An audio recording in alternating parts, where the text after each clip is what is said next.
Yeah. It's Why's literally that? every 20 seconds right now. Liv, tell us more about Ham. Ham is a very good baby cat. Hang on, actually. We should probably go live. Yeah. No, we are. We absolutely are. Oh, Hi. yeah, okay. Hi. Oh. Ham is a very good baby cat. And, I wanted to make putting sure. her on... Sorry. Ham is a very good kitten, except for when she's not. She is currently on my stream, attacking a bottle of vitamins underneath my monitor. If y'all would Understandable. kindly look this way. Must attack. Look at her on my stream. She's just attacking this little bottle of vitamins under my monitor. Why has Ham wedged herself under the monitor? Because she is stupid and potentially actually might be stupid actually. She's a baby. Actual baby. All right, but hello everybody. Welcome to the Glimmer of Greed. We return. I am slightly less broken than I have been, so we are good to go. How's everyone been enjoying their hiatus? Yoo-hoo. Video game. Video I crave game? the D&D. Mm-hmm. Kiro is here. Kiro just not working for me apparently. I have passed away. Kiro is dead. Die. There is no more Lorson, but there is still Lupert. Well, at least we got that going for us. Yeah. Lorson dies. We just give Lupert the stat block. New lore, Lupert is what dwarves become when their stones fully degrade. That's crazy depressing, though. Actually. Yeah, it kind of is. I don't know how I feel about that. Yeah, maybe not that one. Maybe let's not do that one. I'm gonna veto that one. Yeah, that was a little too close to home. Though I will say, if anything happens to Lurson, heavens forbid, you should absolutely reroll as Lupert. That should just That'd be become your incredible. character.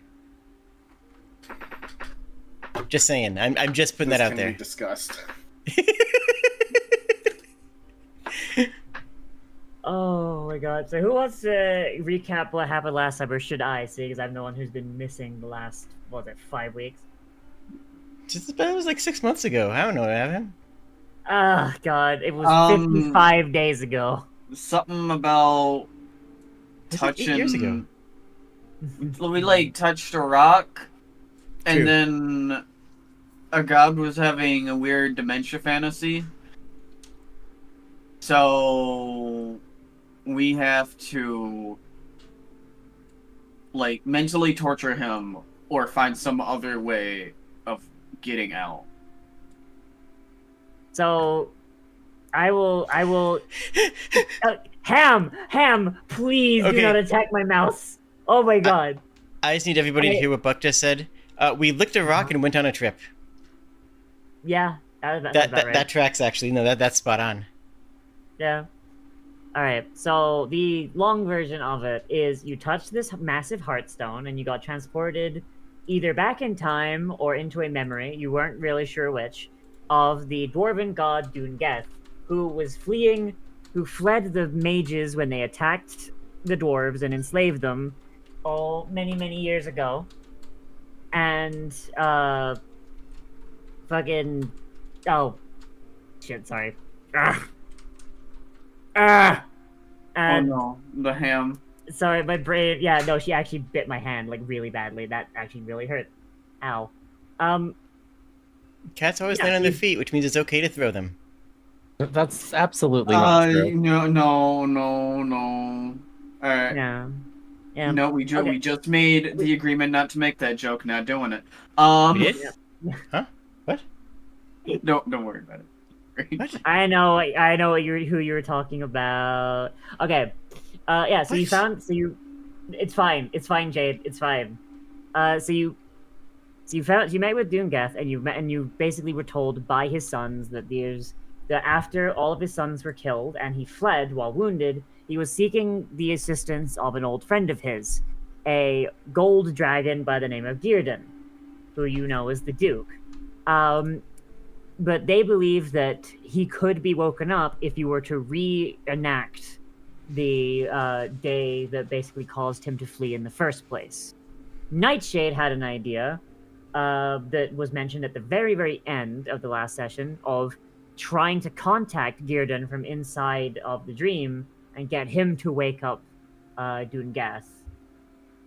So you don't have to, traumatize a god. But that's where we're coming in now. You guys are in your room, in the memory mountain, I suppose, for lack of a better term, and that's where you left off, trying to have this conversation. As Nightshade is currently a puddle of black goop with a vaguely cat-like face, and Eddie is looking like a really bad TV reception. True. So, the floor is yours. So, Nightshade will maybe not turn, but writhe around to face the rest of the party. And kind of just ask everyone, so how badly do we want to upset a deity? To monstrous proportions, perhaps. I'm ready to punch a god. Are you also stupid? I mean, I'm pretty sure I'm a god now.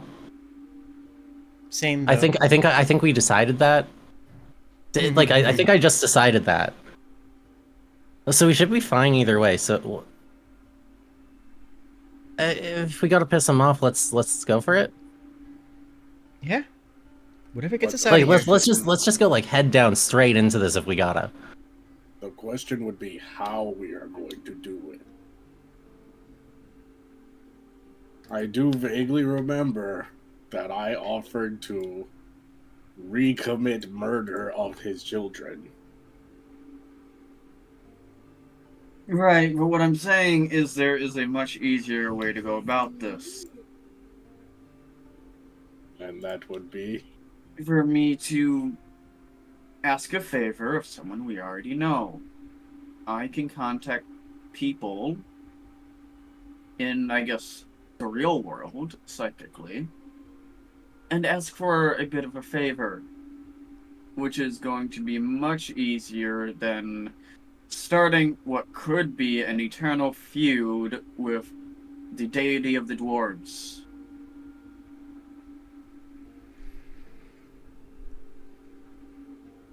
Okay, but hear me out. Isn't he already dead? Like, what's the worst case of pissing off a dead god? Eddie holds out a hand. I am. Wait, what? Are we helping? Is there? Do you guys think there's a thing that like doing the right thing would? Sorry, Eddie. I'm sorry. I interrupted you. No, go ahead. Doesn't matter. Well, I've been thinking that we're just trying to get out of here, right? Like, I don't know what anyone else is trying to do. I figured since he's dead, we're not going to make a difference. Do you think we can make a difference? What's up? He's not dead. Like, you found that, like, you figured that out, like very quickly after you arrived. Like, he's not You're quick dead. to assume what I have figured out. Okay. All right. If we were going to assume that Lennon in character has not realized the thing that, like, everyone else has realized, okay. Nightshade will... It looks like Nightshade is about to bash his head against a wall and say, the memories of his children literally said, by doing this, we will wake him up. Okay, but do we want that? That's what I'm saying. If we cause this feud with him, he will wake up. That is what we know. And Right. waking him up I that understand way the problem now. Okay.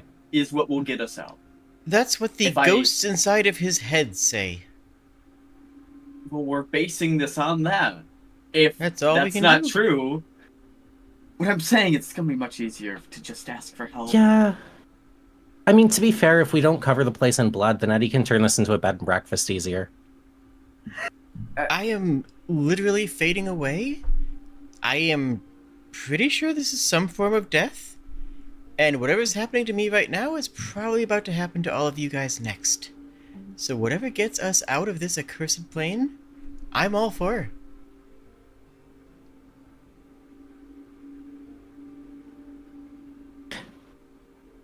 Alright, then we're all in agreement. Asking for help is our first option. I agree to this, but I do also have alternative ideas. Well, Lorson having an idea, that's a first. What's on your mind, Larson? I can perform a ceremony as a funeral, and we can have one of his sons pretend to be dead. Or I can attempt to make him go mad with Crown of Madness.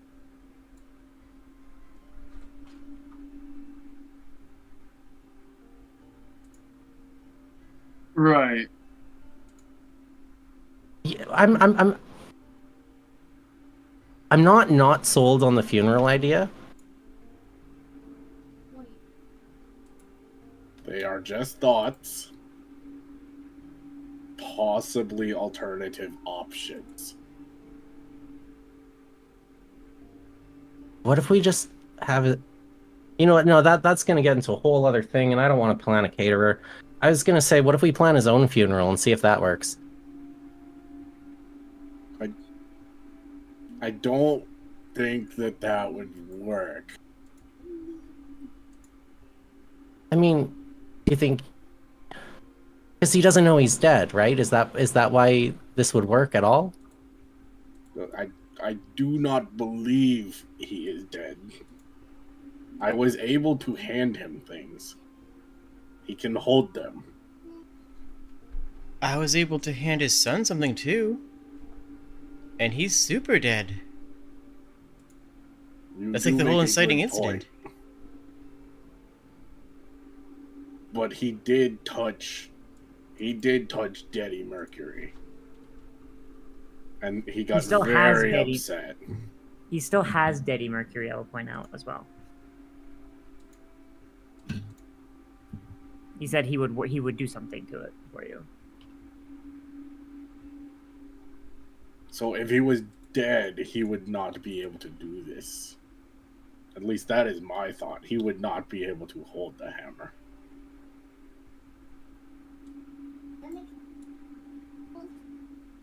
Wait, Nightshade, who are you thinking of getting? Just run that by me again. It would be the Duke. I don't think anyone else was even remotely strong enough to do this other than him. I only have gray on my screen. Is that my issue, or is that everyone else have that? That might be a you issue? I was about to say, I definitely see the map. Yeah, I Yeah, saw the okay. map on my end. Yeah, sorry. Weird. Sorry, Jade, that's probably a you thing. Alright. Sorry for interrupting. Yeah. So, you were planning to get the Duke? I mean, I don't think we know anyone else that can pull this all. I mean, we can attempt to contact him, or you can attempt to contact him. So, okay, so this is gonna sound silly, but refresh my memory for a moment. I know was the Duke the vampire? Because we just dealt with a vampire, and I don't want to deal with another vampire. Is it that Duke? Did we meet another Duke along the way? What the heck was that? That was in character, don't worry about it. Okay. It's been kind of a whirlwind the past few days for me here. But it's that one? Yes. Yes. Yes, Okay. it's the vampire. Yeah. So what you're suggesting is that we just cleared out a vampire nest and we're gonna bring... Oh, that's a great idea. No, I legitimately think that's a great idea. That sounds cool. What happens when you put a vampire in another vampire's nest? Does he need permission? They're probably territorial. To come in? Yeah, maybe he'll team up with us. But what if he needs permission to come in? I think vampires are Uh, territorial. We Like can get wolves, the you know? cat. Well, what about Lupert? Can Lupert let him in? I think it has to be whoever owns the home. Well, get Lupert to talk to the cats. It'll be fine.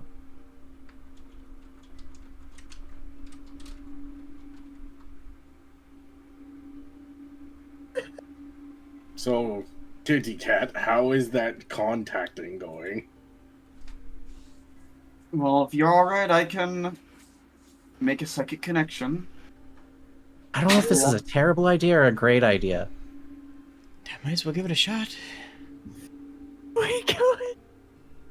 Alright, let's No, Ham, don't eat my minis! Don't eat my minis! alright. Let's No! let the voice of the universe catch up with us for a second. No, I'm caught up. I just look over and Ham is just like eating the heads off of one of my minis. Oh no. Okay. It's okay. It is okay? Yes, I'm okay. Yeah, so you try to contact the Duke. You try to reach out to him, yes? Yep. I am. You sending and say, "Oh, dearest Duke, I know you want us on your side, very desperately so,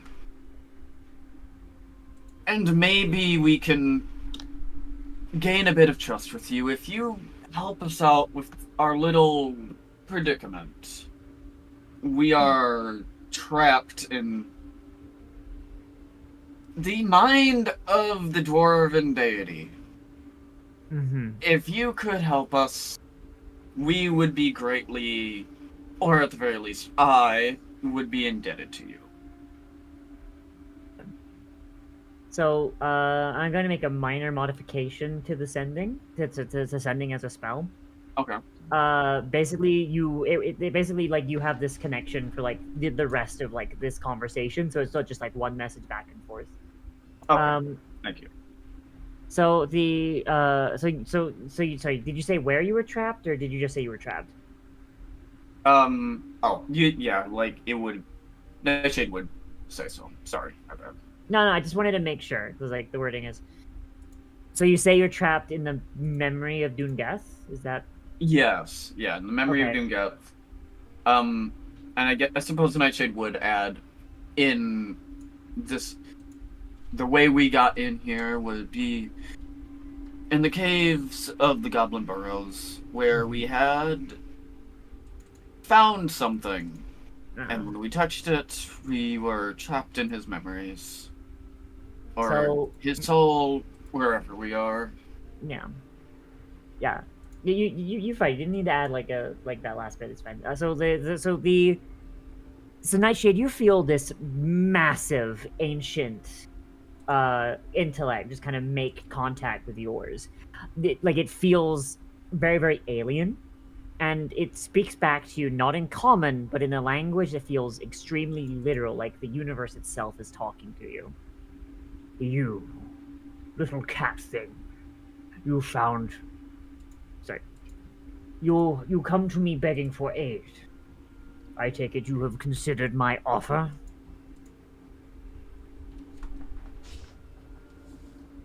When we get out of this predicament, we can more flesh out how exactly I am indebted to you.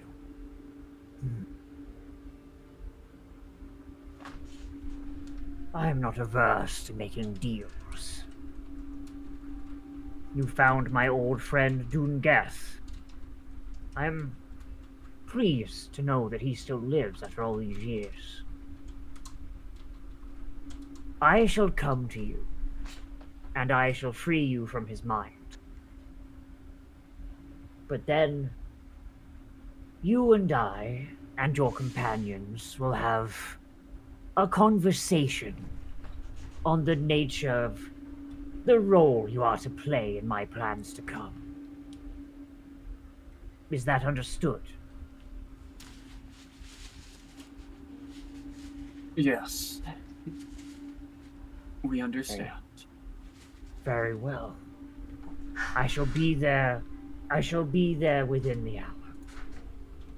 And then it retreats from your brain, and you just feel like, so you already have like a very very alien mind, but like as this thing pulls away, it's kind of like a vacuum kind of thing. Like you just kind of feel like the part of your brain where this presence was kind of like poking in, as it pulls away, it's like on a ship.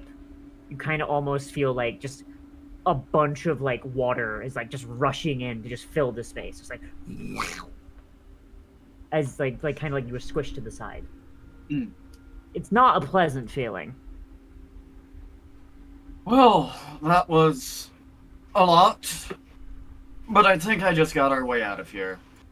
We simply Okay. need to last an hour, and we'll likely be out of here. I can do that. We can do that. Yeah, that sounds good. We may or may not be indebted to him to various degrees. No. Wouldn't be the first debt I run from, won't be the last. All right, so you have an hour in Dunegeth's little area. You could go speak with some of the sons. You could go speak with the man himself, or you could try and explore a little bit. What do y'all want to do, or do you just want to wait for the Duke to show up? Like once Dunegeth wakes up, you get the feeling you're not gonna be back here ever again. And this is probably the only example of the Gethin Mountains before the mages moved in. Hmm.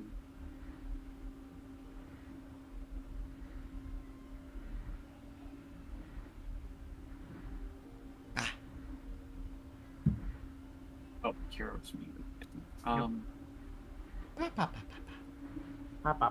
No? Anyone? No one has anything so- they want to do? What's your character's name? Nightshade will turn to Lorson and say, "Do you know anything of this time, or I suppose your patron deity?" I didn't even know that I had a deity. Right. Let alone one that had 2 heads. And 2 torsos.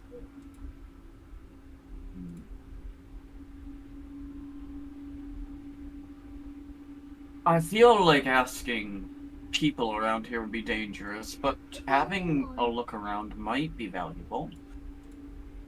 It's worth Lorson, would you like to, or do you think this isn't really that valuable? I mean, I have no qualms with such issues. Or with such ideas, but what is it that you would like to ask, I guess, is the question. Because that big guy over there doing Geth does not want to talk to us anymore. That was also a day ago. Yeah, the sun said... Oh, yeah. Didn't the sun say that every night it resets? Yep. Every night So- Dunegeth forgets like a majority of everything, yeah. Yeah, that... wait, is that like... whose voice are you saying that with, Liv? Oh, sorry, that was me reminding you what the sun told you. Like every like Yes, this is me bringing that into the characters by oh, saying it to the party. Sorry. It has been 55 days. I'm trying to just keep everyone like on track. I'm sorry. So well, you were right, but if he forgot that he still has Daddy Mercury.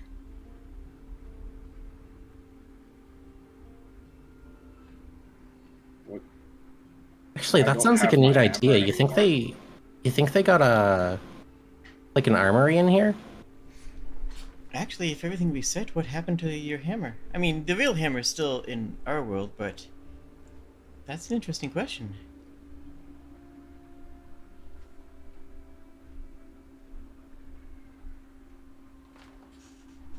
If everything would have reset, why didn't we just try killing the kids? That's what I was saying. Well, I mean, if he wakes up, it doesn't reset. I think I'm wakes getting up, on the they're not page here, there right? Anyway.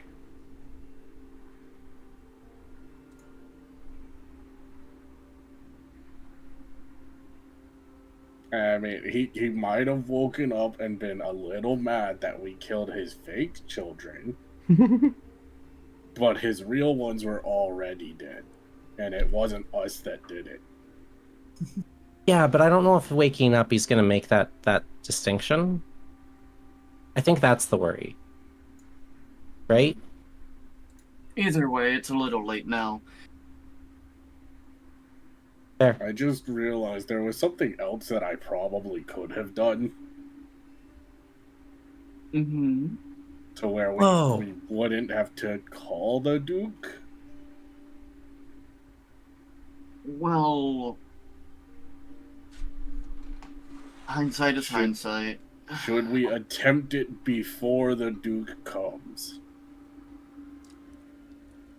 And no, it is not killing the kids.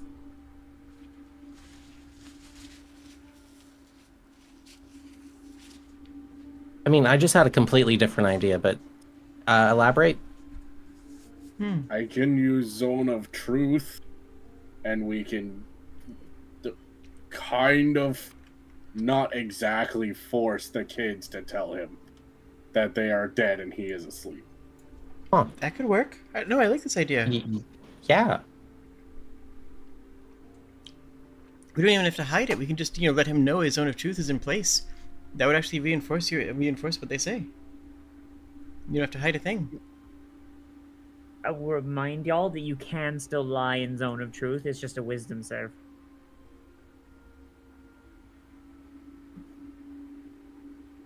Okay, but where was it? Hold on. Failed save, can't speak deliberately. Affected creep. Why am I reading this out loud? If I remember right, at least. Yeah, failed If save, they can't lie deliberately. Mm-hmm. But you do know which, if you know whether a creature succeeds or fails on the roll, an affected creature is aware of the spell. So, in that case, have Sun in range with him. Zone of Truth. He knows it's up. They refuse to answer, or if they lie. Yeah.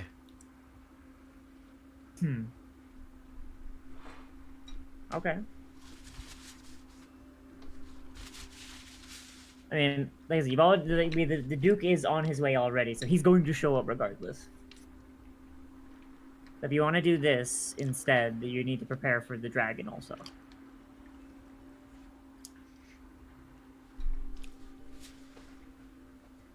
What Okay, would you so- all like to do? Mm-hmm. Okay, hear me out for a second though. Mm-hmm. Nightshade already called Zajungeth's best friend. We're expecting that either way, right? Mm-hmm. And what I'm piecing together is that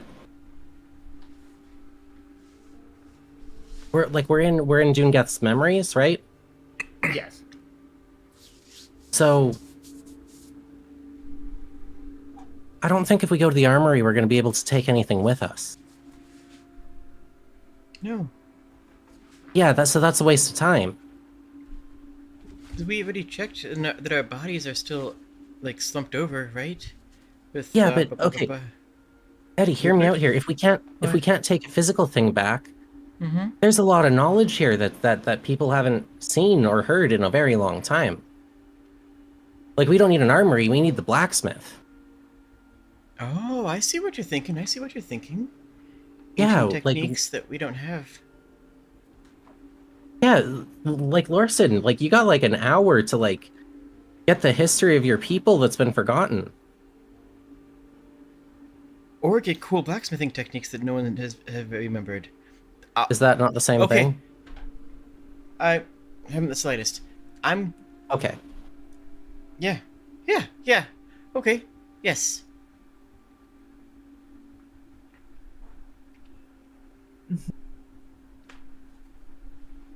What if Alright, go ahead. What if we Some of us could go ask questions, and some of us could go ask other questions with a zone of truth. We could ask multiple questions. Let's go ask questions. Yeah. Thank you, Lennon. This is what I've been waiting for the whole time. Oh my god. Oh my god. You did it, Liv. You did it.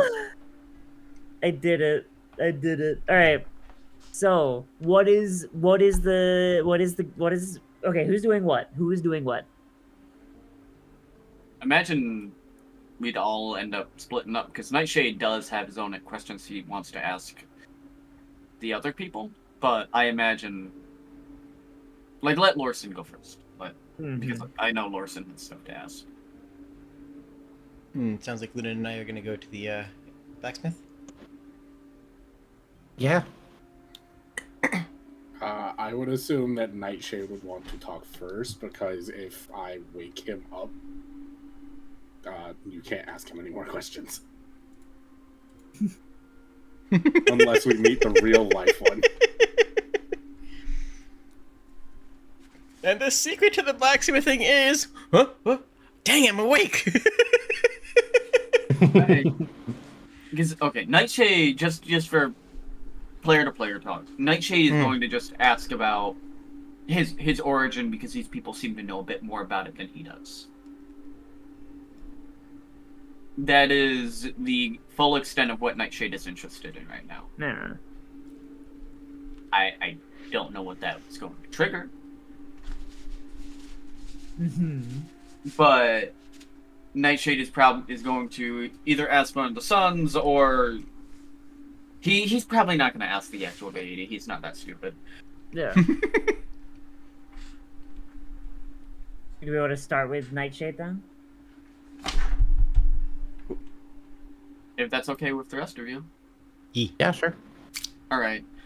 Nightshade will, I suppose, kind of slither about close to one of the sons. Yeah. Maybe one of the older ones. The ones that probably been in that war that they were talking of. And ask them, you lot seem to know quite a lot about me, or whatever I am. And I was hoping you could point out to me what this... He kind of glances over to himself. Form is about, or what you know about my predicament. Okay, so you make your way, like, so you try and avoid like the main blacksmithing. Then gives a follow, by the way, takes all grinds, thank you. You find your way, so you make your way like through the mountain. You try and avoid the main blacksmithing area because you know Dune guest seeing you probably not the best idea. And you make your way into a lesser area where the sons are gathering. The you know, like they just kind of, when they're not working the big blacksmith area where they are when they're like taking care of the rest of the mountain, etc. And you slither your way up to this large dwarven woman. She looks very, very craggy because she has not even bothered like putting her skin on. Like most of the rest of them, out of like, I guess being polite to you, they've got their skin on, their whatever. This one, she very clearly is not bothered. Her beard is rather unkempt. She has this wicked crack down like her right eye. And like the gemstone is actually like missing from the socket there. But dwarves don't really need vision, like proper vision, so it doesn't seem like really bothers her all that much. And she has this long flowing hair that looks like that volcanic glass from Hawaii that just goes all the way down her back, like down to the back of her knees. And her beard is about the same length. She looks almost like cousin It from Adam's family. She turns to you, and she's just like, I figured one of you would show up eventually. But you're not like them, are you? You said you want to know what about you? Well, what you are is you're one of them poor bastards who's gotten their hooks in them. I'm very sorry about that. Care to elaborate? Well, you see, the shadows. I was around when our father took the battle to him, when he was crafting those magnificent weapons to put them back where they come from. Now, the problem with the shadows is they don't really exist in the same way that, well, I used to, the way you used to, and the way your friends do. The shadows, they do not hold physical form. They need to make contact with something from our land and meld with them. Turn them into something different. Sometimes the shadow is the stronger personality and the shadow wins out. And it's just the shadow puppeting around the body. Other times, the person wins out. And they have complete control over the shadow. More than a few people have done that over the years, and they're usually, keep the origin of their powers a secret. But most of the time, it's, pale black skin, a tendency to avoid sunlight. You probably met a few on your travels if you've been traveling very far. But then there's people like you, or animals like you, I should say. I've never seen an animal manage to resist so completely. But you're not in the clear. Judging from this going on here, on the inside you're a lot more shadow than cat. Even though the party that's cat seems to be the thing making the decisions. I'm thinking you're probably going to have a decision ahead of you. And I hope you make the right one.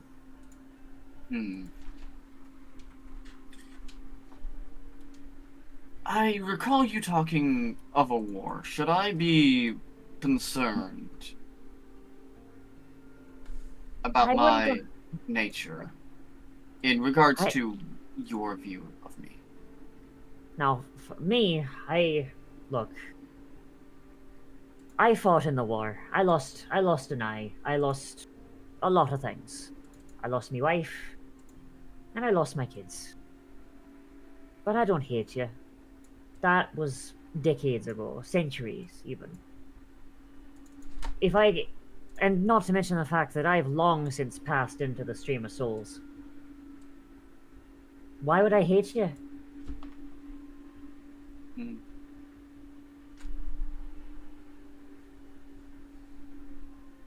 Just, I can't promise you that Papa won't take umbrage with you. For him, no time has passed. As I expected. I thank you for explaining to me exactly what my predicament is. She shrugs, and as she turns to go and get back to her work, she's like, "Wear the Dark Star," and then just goes. Like she walks literally through a wall. Yeah, memory disappear.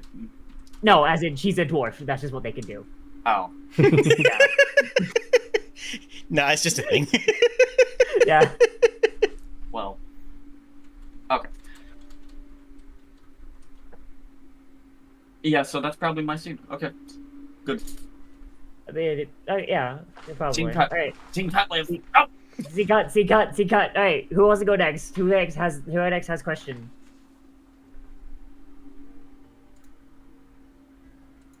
Lennon, Jade, Kiro.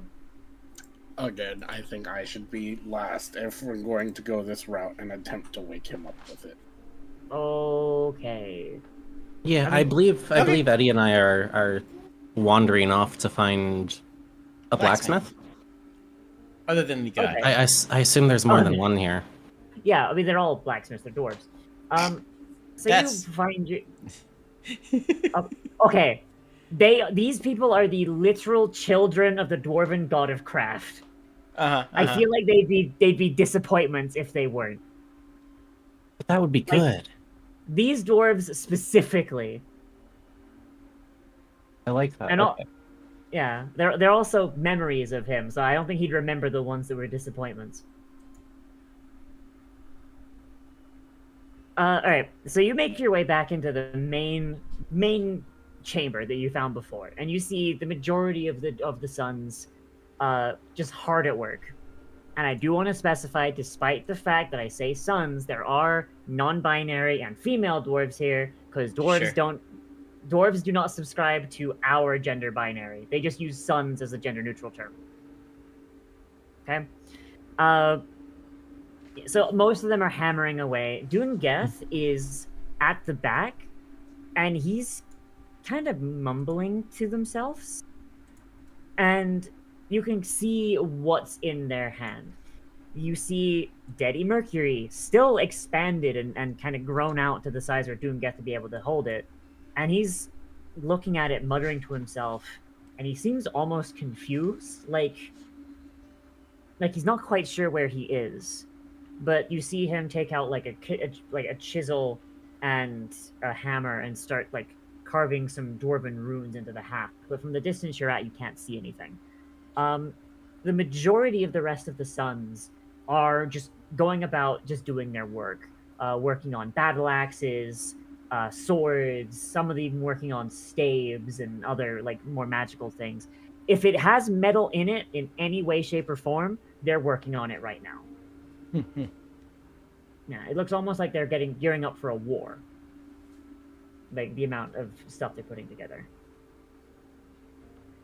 So Eddie, like you've done some trade in like dwarven goods and stuff before, right? You know this kind of Yeah. stuff.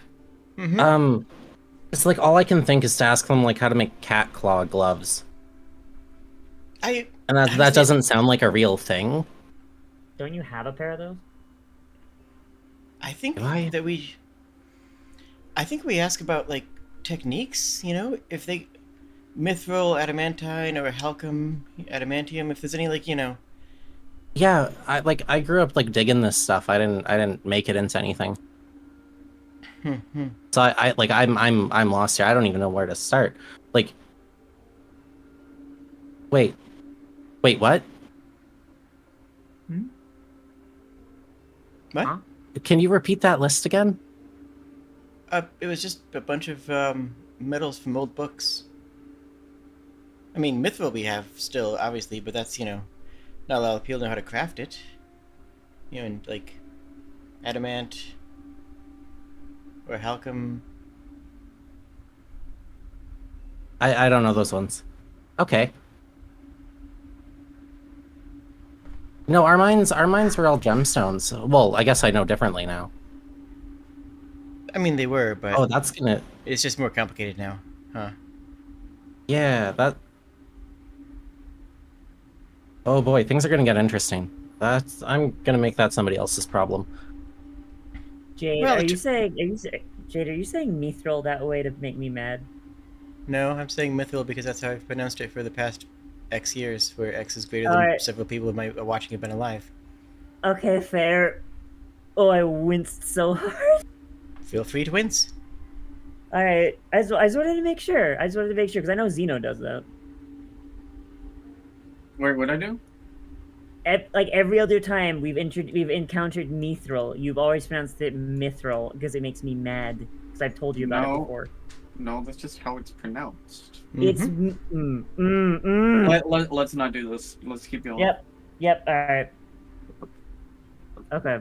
So, yeah. So Jade Lennon, as you look around, you do see that these dwarves, they are working with metals that. So Lennon, while you most likely know what mithril looks like, you do see it. You see some dwarves working on a nice silvery pair of short blades. A really nice pair actually. That have the that nice like mithril sheen is unmistakable. You also see some people working on what at first you think is like something made out of copper, but like it looks wrong. It looks weird. It's got like this weird like goldish tinge to it. And you can only really assume that that's the orichalcum that that Eddie was talking about. It looks incredibly durable, and you've never seen a metal like it. Eddie, you've seen pictures of orichalcum, and you can identify it like at a glance. Oh, that is orichalcum. It seems like every single rare metal that is just goes for like a gram of it would go for a king's ransom in your line of work. Like it looks like they're working with it here in like industrial amounts. Like these dwarves, they do not want for rare metals. Mm-hmm. But, I guess I'm just gonna walk up to one of them. mhm. Hey, how's it going? So you walk up to the dwarf that was making the mithril twin blades, and they quench them in oil, and then before leaning back up and looking at you, lifting up their goggles. They are, they've got like a very they got like a short kind of fit going on. They got like a really close cut beard. Their hair kind of like, kept like a cropped buzz cut. They're balding on top. They do have their flesh on everywhere except for their forearms, which are bare rock. That makes sense. And you Mm-hmm. and you can see that in the cracks and crevices of their arms, you could see mithril kind of like pooled and embedded into their arms. Ooh. So, Ooh. I do want to say one thing out of character real quick. Mm-hmm. Mithril is a combination word of the word myth, which is Tolkien's Sindarian for mist, and vil, which is the word for glitter. So myth ril is the gray glitter, or that's the name of it. It's myth ril. Well, then why did Tolkien pronounce it mithril? I don't know, but that's he's a linguist, so and that's how it works in his own language. Yeah, but like I've heard recordings of him. I've heard recordings of him saying the word, and he said mithril. I think it's kind of like the GIF guy, where it's like, yeah, he says it's GIF, but he's also just objectively wrong. Yeah, but I don't respect that guy. I respect Tolkien. Look, Liv, I don't know what you want. I'll just wince anytime someone says mithril. That's fine. Good plan. Okay. All right. Okay. So yeah. So this mithril armed dwarf looks to you up from the quench. Is like, "Hi. What can I help you with? You need any mithril arms?" Kinda. So, like, how do I phrase? How particular are you guys about crafting techniques? Eddie, can I interrupt What? for 2 seconds? Yeah, of course. Hi, my name's Lennon. Also, yes, I'm here for mithril arms. Can I have them? What? Oh, yeah, okay. They have mithril arms.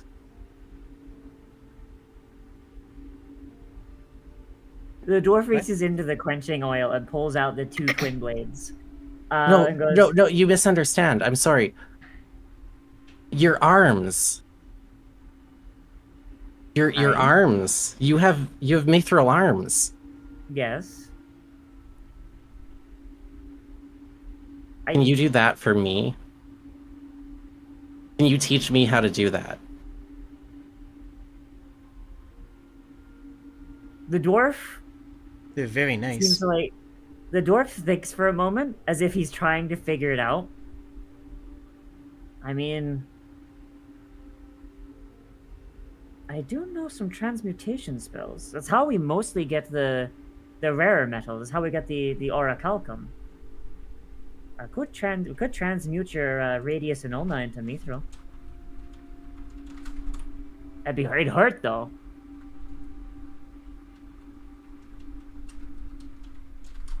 Like it'd hurt a lot.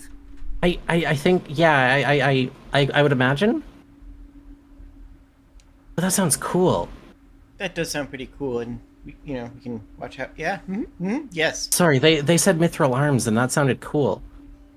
No, sorry, you're right. sorry, Eddie. I'm sorry. It was one of those moments where I just. No, I'm totally on board with this. I am invested. Let's get you some fancy arms. Just put it right in my veins. Come on. All right. Well, it's been a while since I've practiced some shamanism, but all right.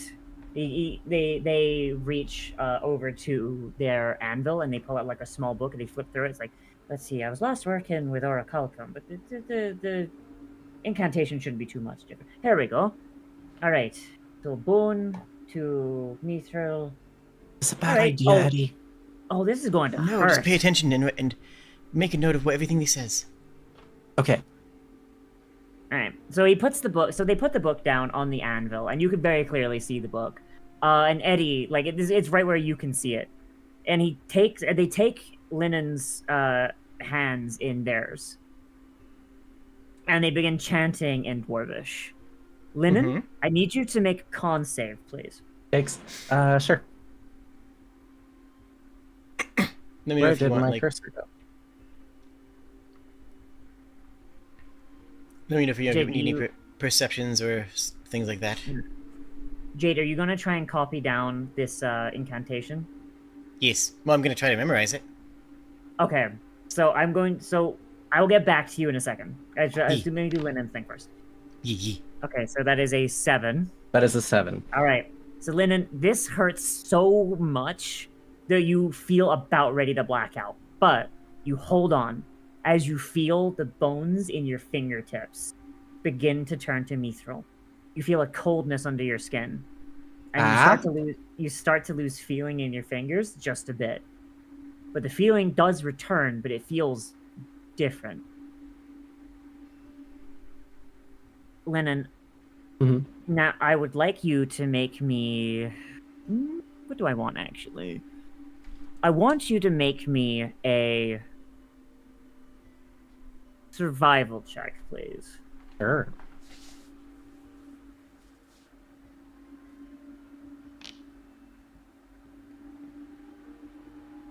Okay. As the magic moves further down from your fingers to your palms, Lennon, you draw upon everything you know about survival in the wilderness and treating wounds with natural medicine to kind of know what is going on, like under the hood, so to speak. You can feel as the organic parts of your bones, the parts used for making red blood cells and such like that, they're all changing, and you feel very, very prickly under your skin. Pardon me. Once again, it really, really, really hurts, and it feels like your bones itch. But you hold on. Finally, Lennon, I want one more con save. And any spell or effect you have that could give you a bonus, I want you to make an argument for it. Like any sort of like feature you have that could give you advantage, because I feel like you're going to need it on this one because you've already failed one. Yeah, what do I got? Hell yeah. You know what? I know. Well, I don't know if that's a bad idea because I don't want to prevent what's happening. I don't think. What are you thinking? But I got a fun spell. I have a fun spell. I have protection from good and evil. I feel like that could give me an edge here. You can't be frightened, and you know fear is the mind killer.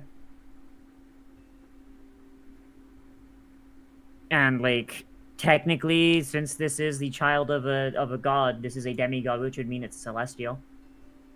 I'll give you advantage for that. You know. Yeah. Oh. What's I up, was just. Steve? Oh, I was just going to say that I'm just trying to figure out a way that I can aid another on this by providing these support or connection to grant them the power to sustain through it. I mean, technically, you're right now. You're busy trying to copy the book. That's true. So you do but help. I just wanted to You offer do help. that. Yeah. Yeah. No, you're fine.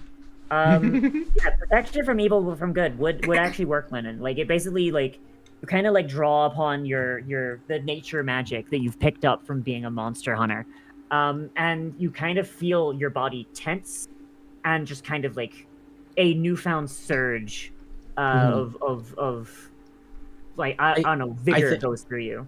I think as I feel like these prickles start to like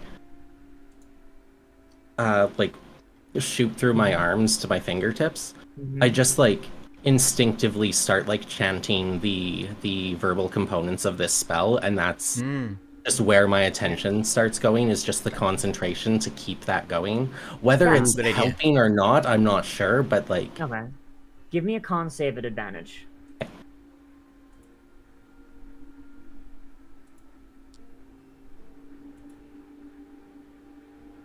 That'll work. All right. So, Lennon, it's not a perfect transmutation, and but it works well enough. As you feel the mithril move down your radius and ulna all the way down to your elbow, your forearms are very, very cold, and they feel a little stiff. So, Lennon, you have a new feature called Mithril Arms. Hell yeah. You have a sorry. My cat just like ran right across my desk. I got very distracted. Sorry. You have an ability once a day to turn your entire forearm into mithril, which functions as a shield, like a +2 AC shield, right? So you basically throw up and protect yourself with the things. Neat. While you're doing that, you also have advantage on athletics checks or any check used to lift something. Mm-hmm. But you have disadvantage on any dexterity check that requires use of your hands. I have a question. Yes. If that is the case, if I were to be, say, holding a weapon or something in said hand, would that lock it in my grip? Yes. You Cool, would be, okay. yeah, you're also immune to being disarmed then, yeah. Sweet. So I love that. yes. That's Yeah. awesome. So once a day, you can turn your entire arm to mithril. You just go down the list for just to keep everything together. You turn your entire arm to mithril as a free action once a day. Your arms count as +2 AC for shields. You have advantage on any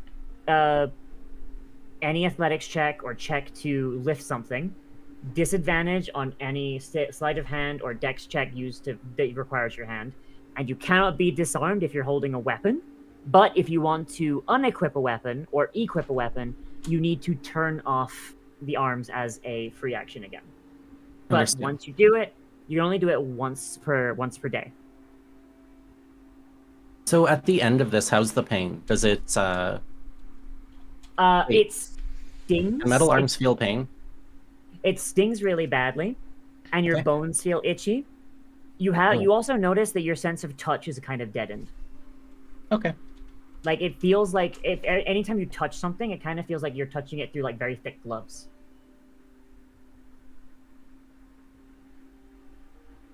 Neat. I think as this dwarf ends their, I'm gonna call it a ritual because I don't know what else to call it. The ritual is probably the best, yeah. Yeah, I think my focus is still on just reciting that incantation for a moment to just make sure that I'm not in pain anymore. Yeah.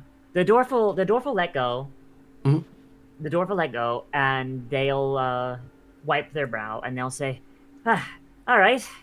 So that's kind of the short way. You know, you're saying as you're not made of stone, but that should do you well. I don't think it went as well as I would have liked, but I mean, I have not done that to someone made of flesh before. Now, just going back in time a little bit, Jade, Hello? I would like 3 checks for you to like surreptitiously copy down this book. Okay. I will let you decide what those checks are, so long as you can justify them. Okay. So first check, and you can't repeat them. So first check. Well, why am I lagging? The first check is clearly going to be perception, because that just makes sense. Of course, so give me perception.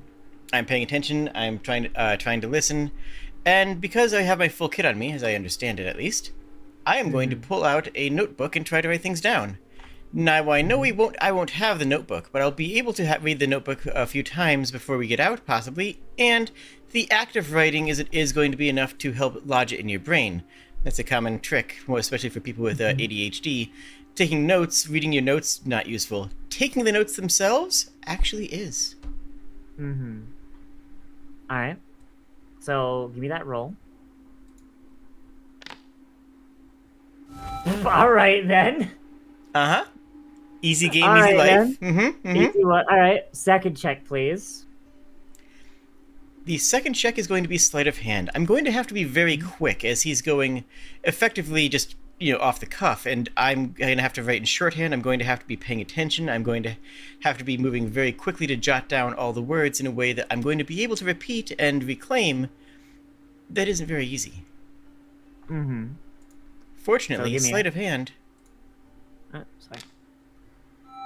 sorry. Jesus. All right. Mm-hmm, mm-hmm. Okay. All right. Third check, Jade.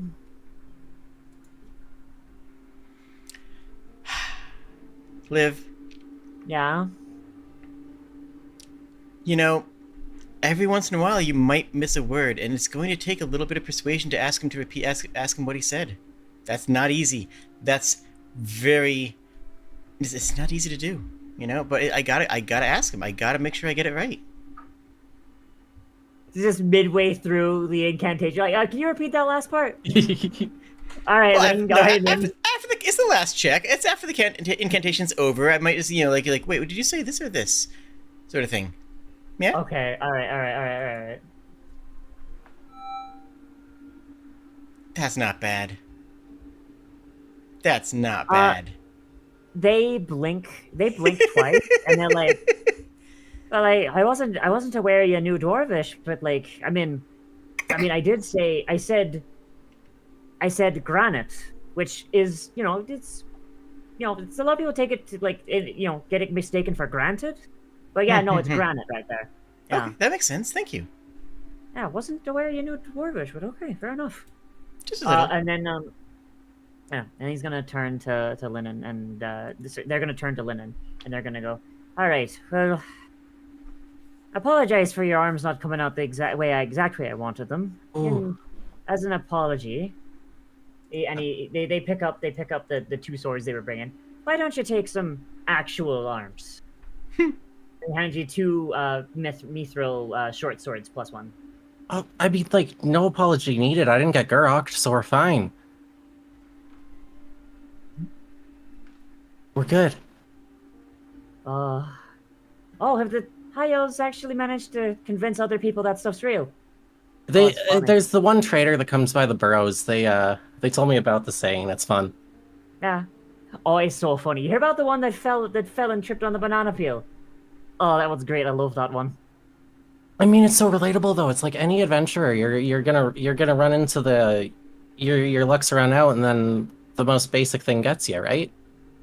I suppose that's right. Not everyone's luck can last forever. We'll see about that. What? Be really funny if Jade got reincarnated as a high elf and just immediately just get Guroked. Oh no. Alright. Let me just find a where is the mithril?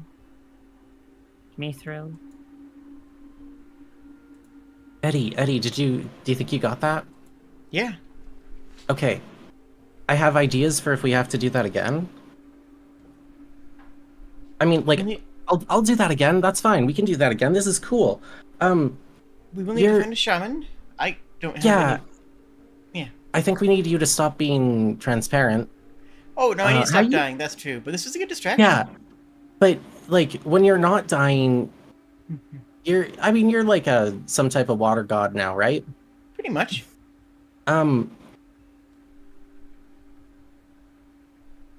I think, like, can we, like, run some water over my arms next time? Yeah, easily. Yeah, because, like, I figure if you're some type of deity, then that's holy water. And that'll just make the incantation that I'm doing just so much easier. I don't know if that's how it works, but it might. We can certainly give it a shot. I mean, I would figure if a god was wet, they'd be holy water. Wait, that doesn't make sense. Yes, it does. I don't know. I don't know. It might be more for, like, the... like... cleric-y ones? Because not all gods are cleric-y, right? Well, like, is huh? What makes water like? What's the divinity of the water that's important though? Like, Is I it just haven't that found it out comes yet. from a divine? We should go back to that other oasis and talk to that other water god. Yeah, that was a good idea.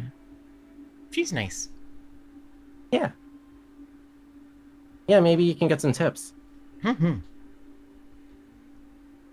going to spend the remainder of this just memorizing the notes and doing my best to see if Lyndon can memorize them as well. Okay. I apologize. I am definitely just wandering around this little workshop, like That's hitting totally things with my fair. new arms. Yeah. That's 100% fair. Like, I'm just, like, walking up to random shields and just giving them a punch. You know what? Let's just say that, like, if your arms are like fully mithril, if you throw a punch with them, it does about as much damage as like a mithril club. Oh, jeez. Like that's like what, like a 1d6, 1d4. I think it's a D6 plus 1, because mithril is inherently a plus 1 modifier. No, actually, mithril is not. That's adamantine. Is it not? Oh. No, mithril counts. So mithril weapons count as silvered, and they count as crap. Sorry, they count as silvered, and I'm pretty sure they ignore resistances like innately. I'm fairly certain. That's what it is. I was tempted to make them moon gold, but moon gold is something that I don't have time to explain right now. And also, I want to save moon gold for later. So It's gold from the moon. What's to explain? all right. So, I think all that's left is Kiro then. Hi. So So, what are you obviously doing? he is in the foundry, right? Because that's where you said he was when Eddie and Lennon went in there. Yeah, he's currently sitting at his big forge. So they are currently sitting at their big forge. Sorry. Yeah, My sorry. bad. Yeah. Each individual head is he him, but together they are they them. I see. Love it. They are literally two gamers. Lorson comes wandering in. Oh, hello, Eddie. Hi, Lyndon. Looks up. I just, like, hold up my arms. Oh, they look nice and shiny now. This was the most painful thing I've ever done, Lorson. But it's fine, because Shiny. I have to do it again. Hooray! At least now you know the mental experience. Yeah, well, I mean, it wasn't that bad. Me when I got my first tattoo. I got it on my shoulder blade, and I will remind y'all, I am a skeleton. I make Minecraft skeleton noises. That hurted. Oh my god.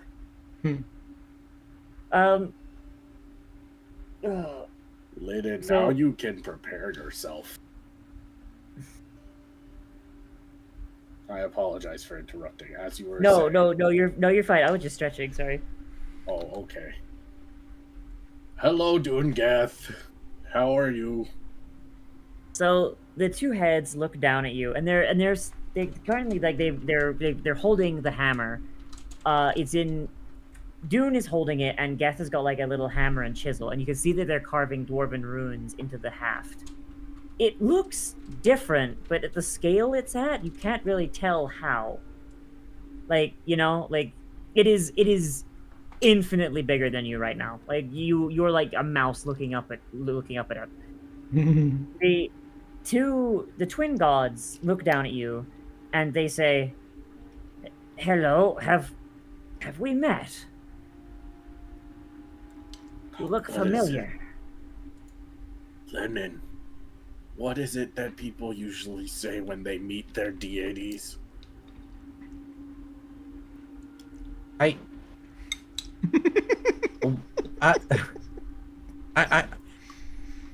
probably start with hello, but like, I have already said that, but then I think you're good.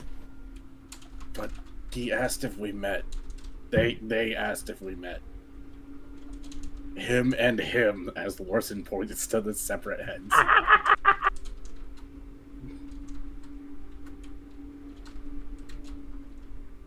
Hello, Dune and Geth. That is a very nice hammer you have. Do you remember, like, where did you get this? I do not remember. We're pretty sure that we woke up with it. It reminds us of something. But we cannot remember what. This stone, we feel like it's someone we know. Thorin, have you seen this hammer before? And he turns to look at you. Person just turns around. Turns back. Thorin, Who is Thorin? come, my friend. Surely you haven't forgotten your own name. I would remember a sedimentary pattern like that anywhere. Come. It's not often the High King of the Dwarves comes to visit a lowly deity like us. Isn't it normally the other way around? He lets out like they let out like a bellowing laugh. Oh. You truly are just an absolute card, Thorin. I am a dwarf, not a card.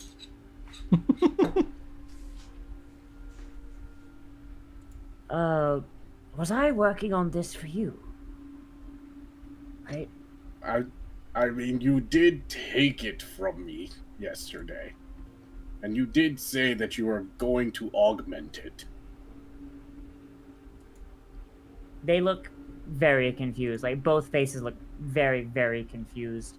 But they do finish what they're doing, and they place the hammer down, hammer head down on the ground next to them, and it shrinks down to its original size, right where you can grab it. Thank you, Dude and Geth. Yes, Thorin. Whatever you need. Hey, something's off. And they look just extremely confused. The hammer, meanwhile, when you got it, if you remember, it's made of an unknown diamond heartstone. Correct. And that heartstone has almost grown around it, clasping it, a branch from the World Tree. The World Tree branch before was very, very rough, and it was very, very splintery. Like, you basically were saved from splinters by, one, the fact that you are made of stone, and two, the fact that there was, like, cloth wrapped around the haft. Very obviously put in by someone after the fact. The haft right now has been shaved down into an actual proper dowel, though at the very top, the branches still clasp the hammer. The head has been adjusted to look more like a war mole. It looks more just like... It doesn't look like bits of the diamond have been shaved away, more like the diamond itself has been reshaped without losing any of its mass. Okay. And all along the haft are dwarven runes that I do not believe you can read. I cannot read them. Yes, because you can't read Dwarvish, right? Correct. Yes. Okay, so I'm in when the room right now, right? Yeah, you're going around Ye- punching shields. Okay. You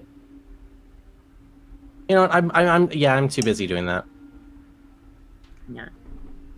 When you pick it up, the light from before happens, but there is a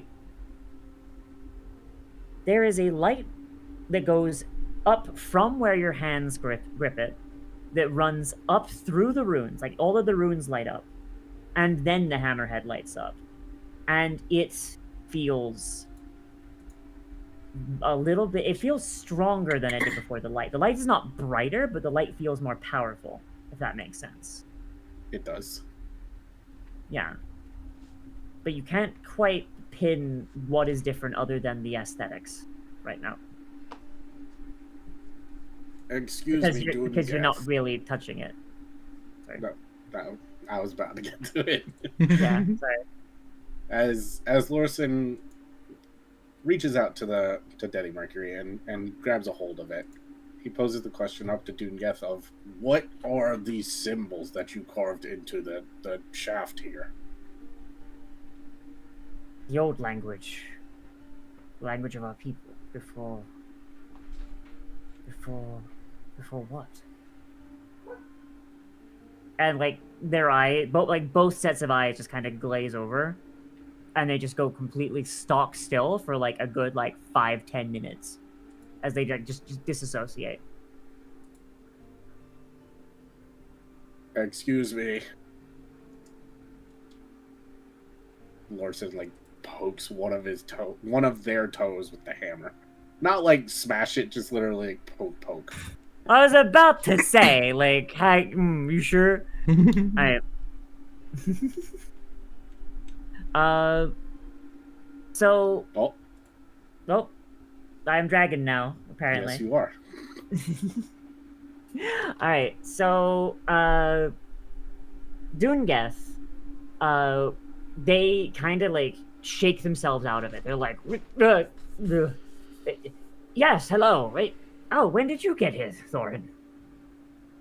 What time is it? Oh, I've been asleep for a good long time.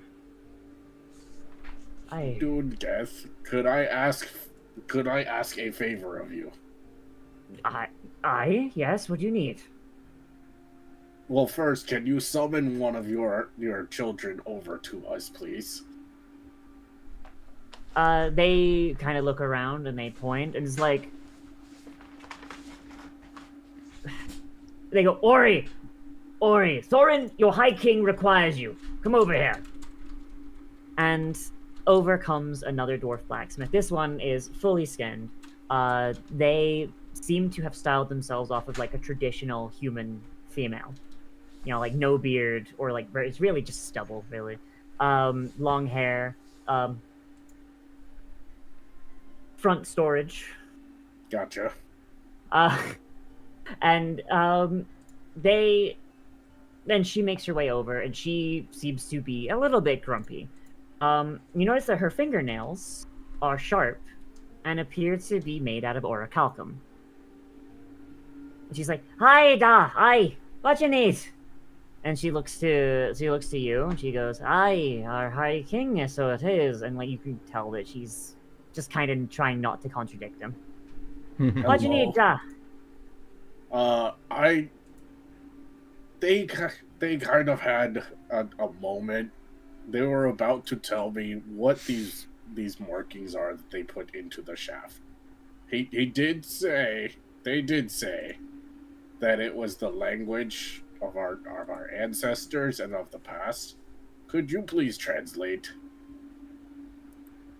She'll take the hammer and she'll start reading. And as she's going through, she kind of gets confused. She's like, okay, well, I mean, this is Dwarvish, but, it's gibberish. I can't read it. She'll point to the different runes. She'll be like, all right, so this one, right? This one's clearly granite, sandstone, limestone, sandstone, pyrite, gold, bismuth. On their own, I can recognize the words.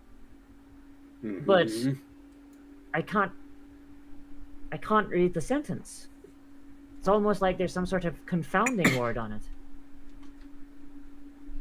At this point, I would cast Zone of Truth. Okay. She kind of so Dune and Geth seemed a little bit confused by it, and Ori just kind of gives you a glare. It's like, what you playing at, High King?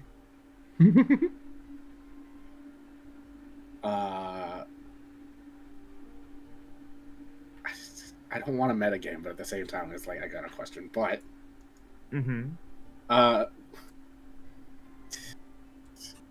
can you do me a favor? Yeah. Can you go ahead and make the saving throw? Just obviously don't say whether or not.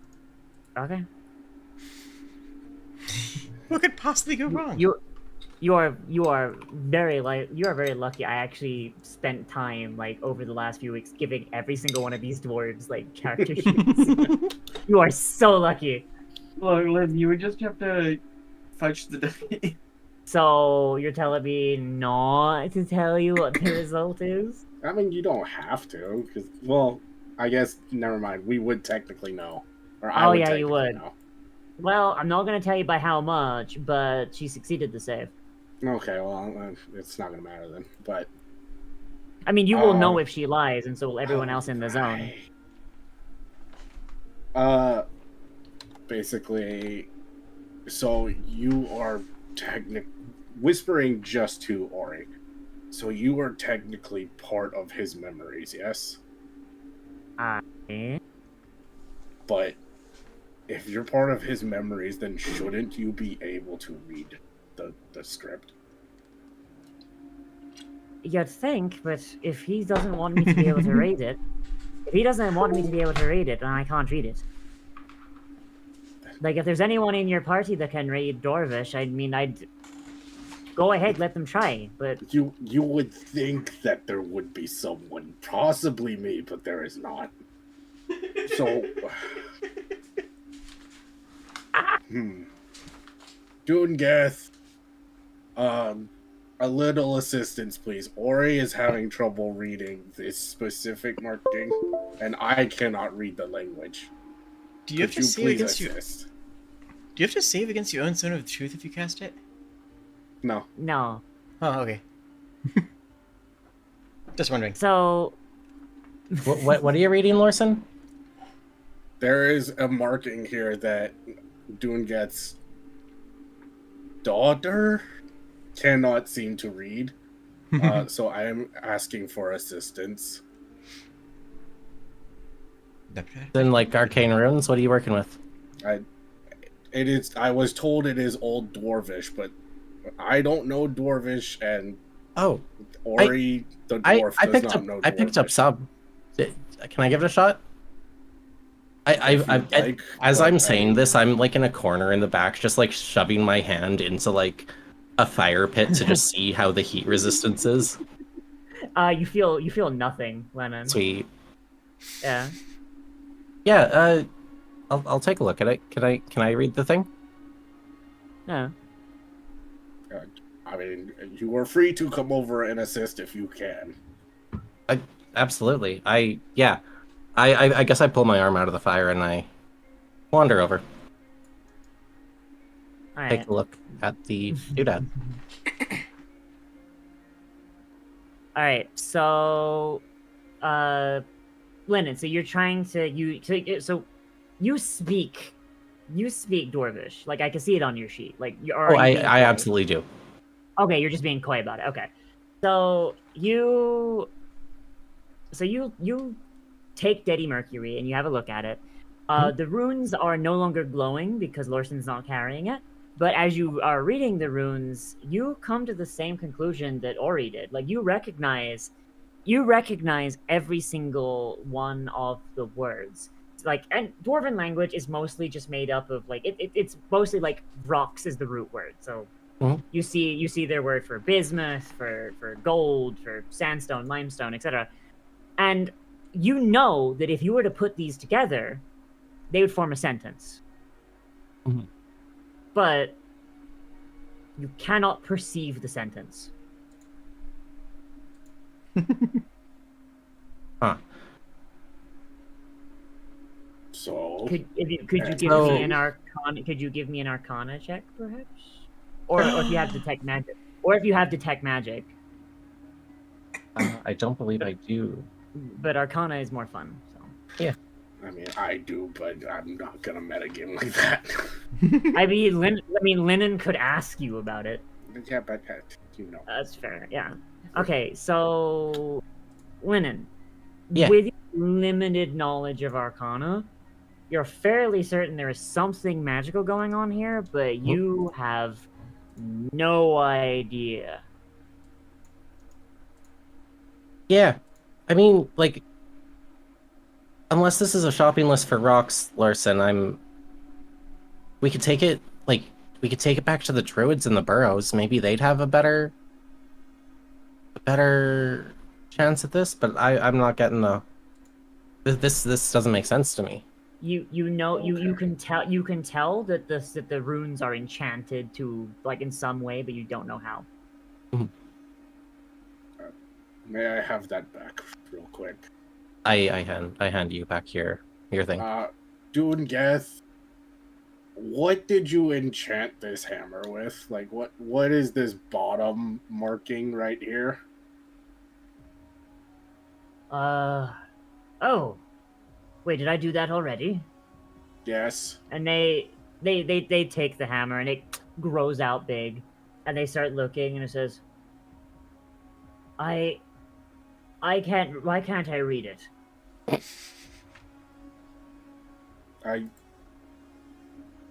I'm fairly certain. I'm fairly certain that there should not need to be a dry clean only label on a hammer. Well, I mean, cannot read this. I would think that dry cleaning a hammer would be very difficult if it is being used to kill things. Seems like it's gonna get a little wet. Yes, I am sorry, my friend. I do not know why, but your hammer, like, these runes cannot be placed together. I'm not sure why. Can I ask another question? You may anything for a child of mine. Do you know what Tell that me. haft is made out of? It's made out of. Well, it seems as if it's made out of a branch of the world tree, but that can't be. Lane's tree is but a sapling. It would need to be hundreds of years for it to reach this size, unless some druid got to it. Huh, weird. Okay. Ah, So wonders never cease, and he just puts the hammer down. so he does also know that he's in the zone of truth. He does. He's not lying. He is telling the truth the entire way. No. I know, but so I do have some news for you. Funny story. And you can ask any question you want on this, and I will answer truthfully. You are asleep, and all of your children were murdered. Right. So, before you finish the word murder, you're kind of cut off as you hear massive wing beats at the beat of the cave, and it blows air into the cave so that it snuffs out every single flame. It's like a wind tunnel being let loose in like an enclosed room, because it basically is. The dwarves really quickly get all the forges refired and like it's lit back up again, and you hear a throat cleared at the back thing. Well, I would say that time for that conversation has passed. Wouldn't you, Lawson Thorensen? No. And if you turn around, you see a familiar face. You see a human of indeterminate age, looking on the upper ends of 40, walking towards you, wearing a long coat with a fur trim around his collar, and a very fancy-looking suit underneath. He leans over and whispers to Lennon, Is that the vampire Duke? How did he get in here to get us?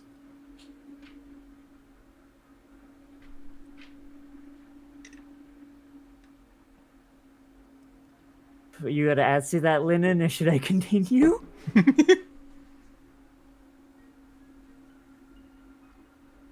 just gonna add think- Nightshade is audibly groaning in the background. Yeah, like upon the hearing of vampire, like you just hear like a small like sound of annoyance from the Duke too. Like Nightshade's been trying to kind of stick to the shadows, not let the other dwarves see him. And you just hear the groan from the fucking shadow. Nightshade, the Duke. Please stop calling the Duke a vampire. shaking hands. Did you respond to Lorson or no? I honestly, my instinct here was, I was gonna ask where Nightshade was at. Okay. Where Like- is Nightshade? He was kind of just lurking, like far enough away so the deific figure wouldn't see him. But you know, now that Duke is here, Nightshade kind of has to allow Yeah. himself to be known. Yeah, I guess I don't answer Lorson. I was occupied looking for the cat. Mm-hmm. Okay. So the Duke makes his way in. He's like, "For the last time, I am not a vampire. My name is Duke Gerdan Goldencrest." Quick, Eddie, throw some water at him. Throw some water at him. Oh, hey Dracula, what's up?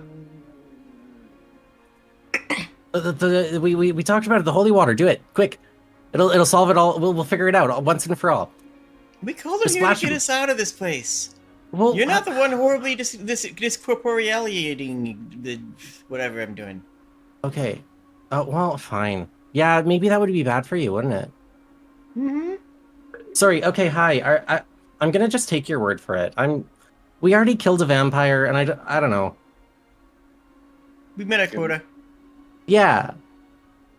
Can I, How's it going? Welcome in. Lord, before we start talking to the Duke, Lordson's gonna lean over to Ori and be like, "How do you know him?"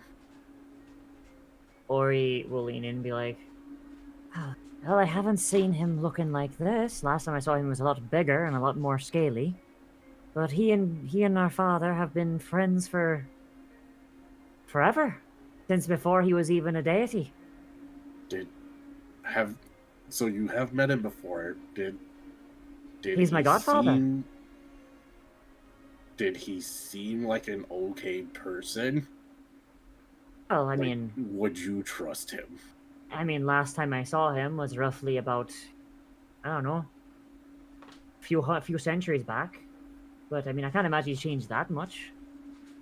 He's just, Can you know, you- Can you imagine any reason why he wouldn't want this conversation to happen? not really.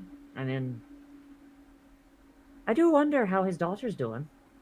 You know, she was always so kind. You know, I'm wondering how he got in here. that's a good question, actually. Do you think we should say something to Dune and Geth?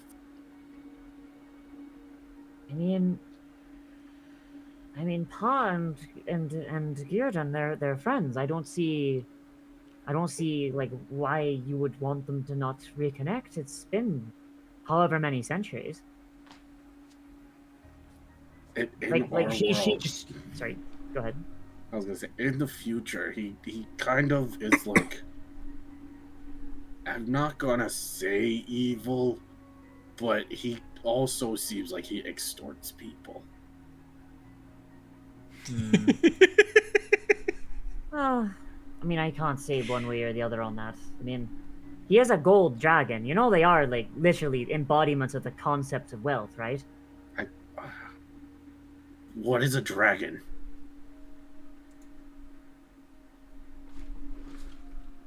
Hey, Larson. You swear you Larson, can hear the erosion in her head. Oh my god. remember how they tried to tell you about like T-Rexes and stuff? What's a T-Rex? Oh, that's the right answer. I can't explain it without that cultural reference. I'm sorry. Oh my god. Because Lorsa was raised in religious school, they didn't teach him about. They didn't teach him about dinosaurs.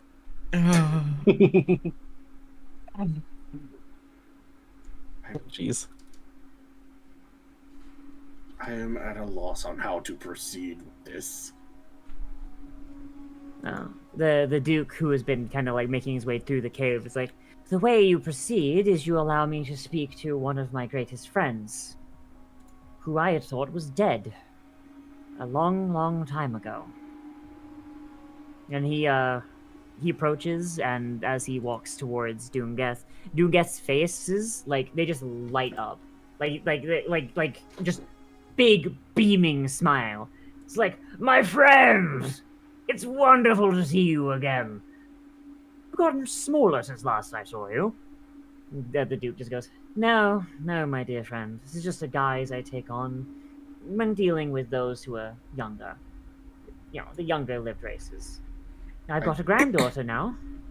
Oh, you have? Oh, how is your daughter doing? Oh, I haven't seen her in so long. You just see, like, as Doongeth is just rattling off and, like, talking about, like, happy memories, you could just see, like, this wince of pain just shoot through the Duke. I do have a question real quick. Mm-hmm. Where exactly is the Duke? He is standing, like, so you I'm are gonna need a he's standing, radius. he is standing about, I'm gonna say, like 10, 15 feet behind you. You're kind of sandwiched between him and Doongeth right now. I'm gonna need you to choose one of those numbers real quick. What? Zone of Truth is still up. Okay, I'll say 10. I'll say 10. Okay. Nice. Should I roll for Yes, Yurden? please. All right.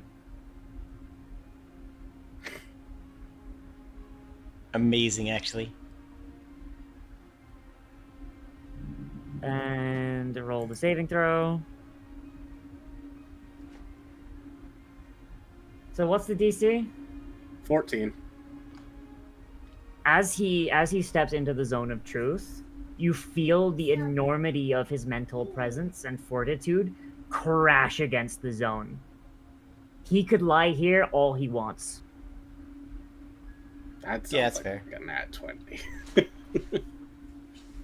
Yeah. Not that he needed it.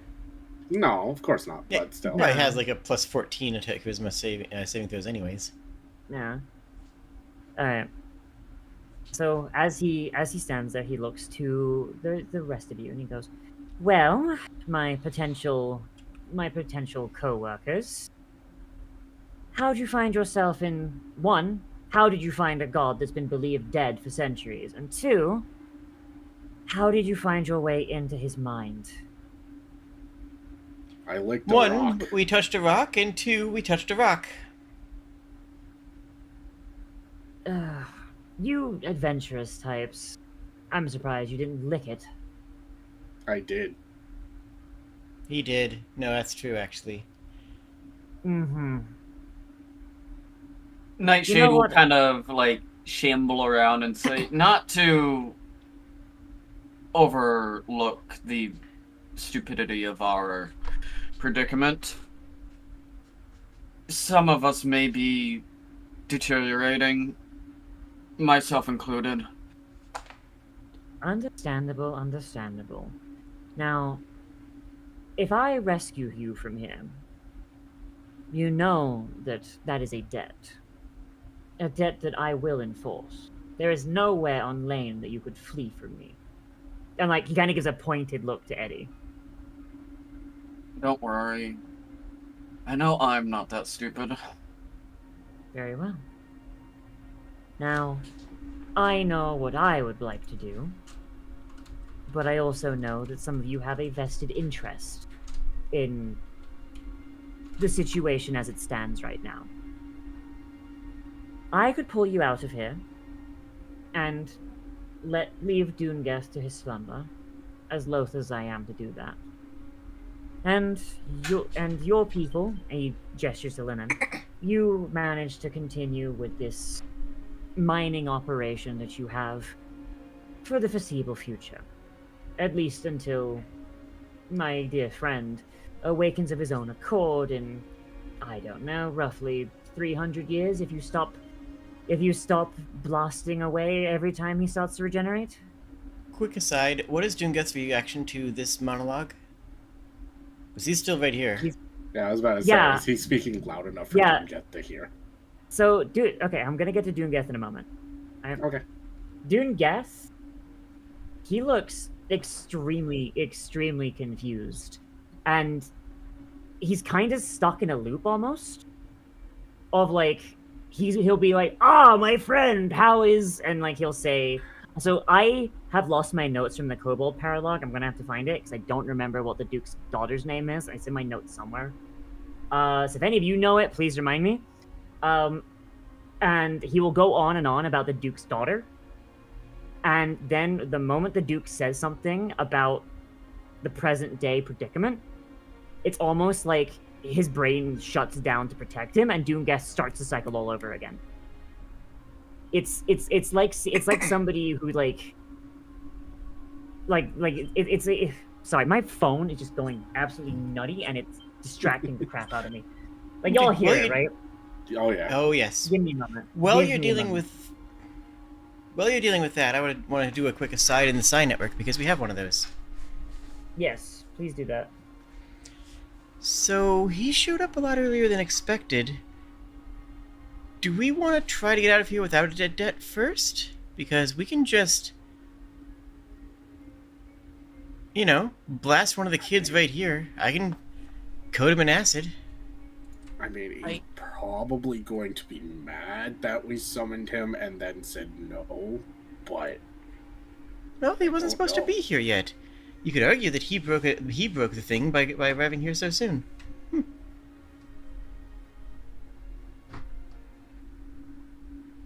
So I'm not gonna lie, like, my big plan after this was just to not work for somebody. Like, I don't even know if I'm sticking around the burrows, like...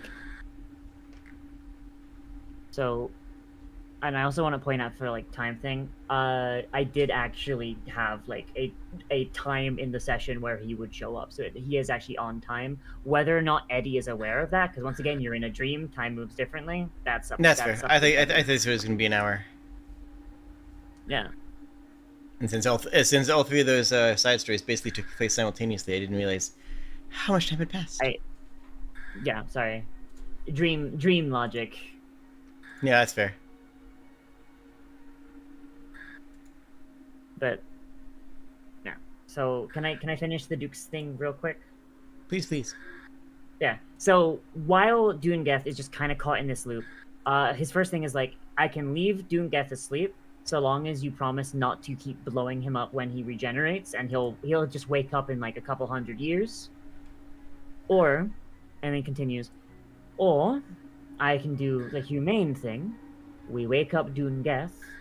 You goblins get whatever's left in this mountain that has grown from him, and he returns to his people, or at least what of his people that he can get to with the current situation with the mages.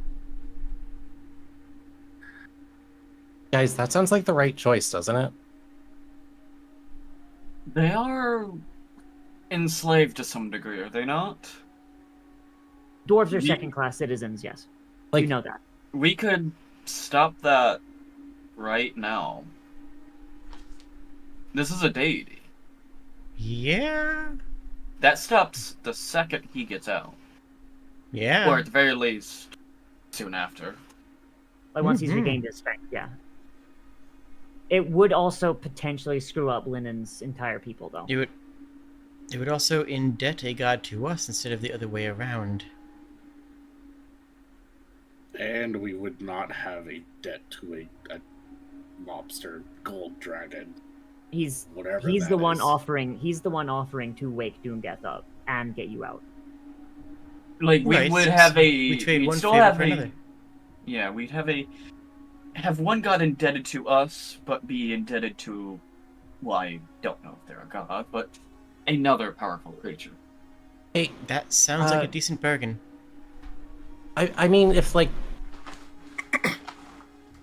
No, I'm not worried. Like, Larson just gets Granddad to, I don't know, keep the goblins safe. We'll figure it out. Worst case scenario, we go back to farming potatoes. It's fine. No, They the can trade deal fair with will it. bring a I'm- lot of money. Don't even worry about that. I've got you covered.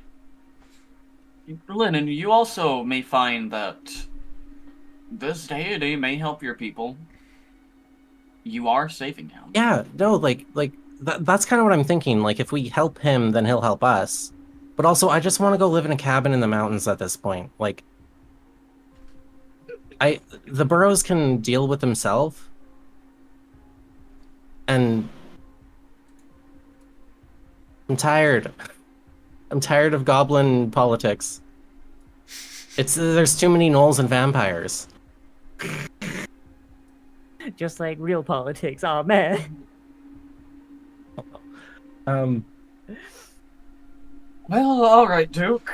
I believe we've come to a conclusion. This is probably going to shake up the world greatly. But I think the best course of action for everyone here is for you to release him now. The Duke will nod, and he'll say, "You may find that your bodies have moved since you entered here. That good. That creature of yours, Lupin, he's very Yeah, he's the protected. best. Can So he I was going to ask one more question before we all wake up. yeah. I'm going to look at Ori, and I still have a Kobold holy symbol. I'm just gonna ask about it. Do you know anything about this thing? Ooh.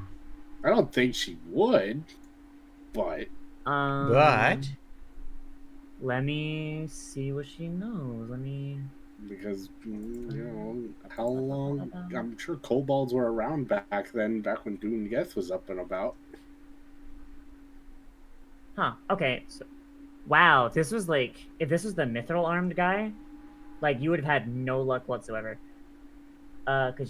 So Ori, she looks at it, and she turns it over in her hands, and she kind of like taps the gold with her orichalcum fingernails, and you can see like these things are like sharp, and it like punctures the gold.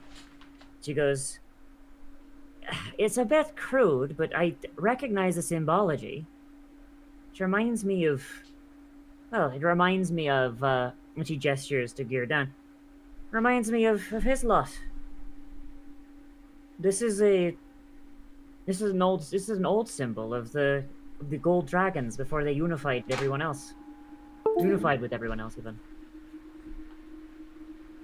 So, do dragons have a deity?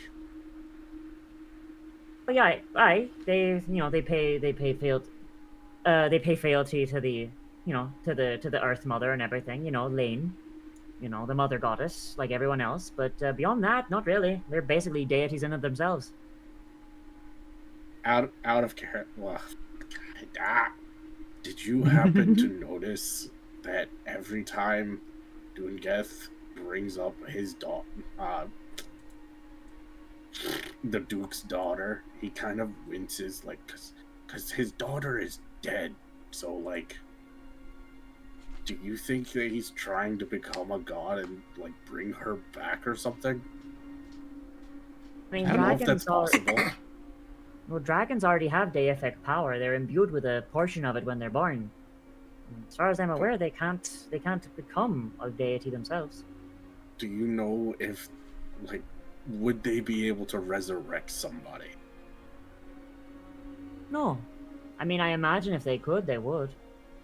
Well, I would imagine that Dungeth would do the same for you all, but he was also very weak at the time.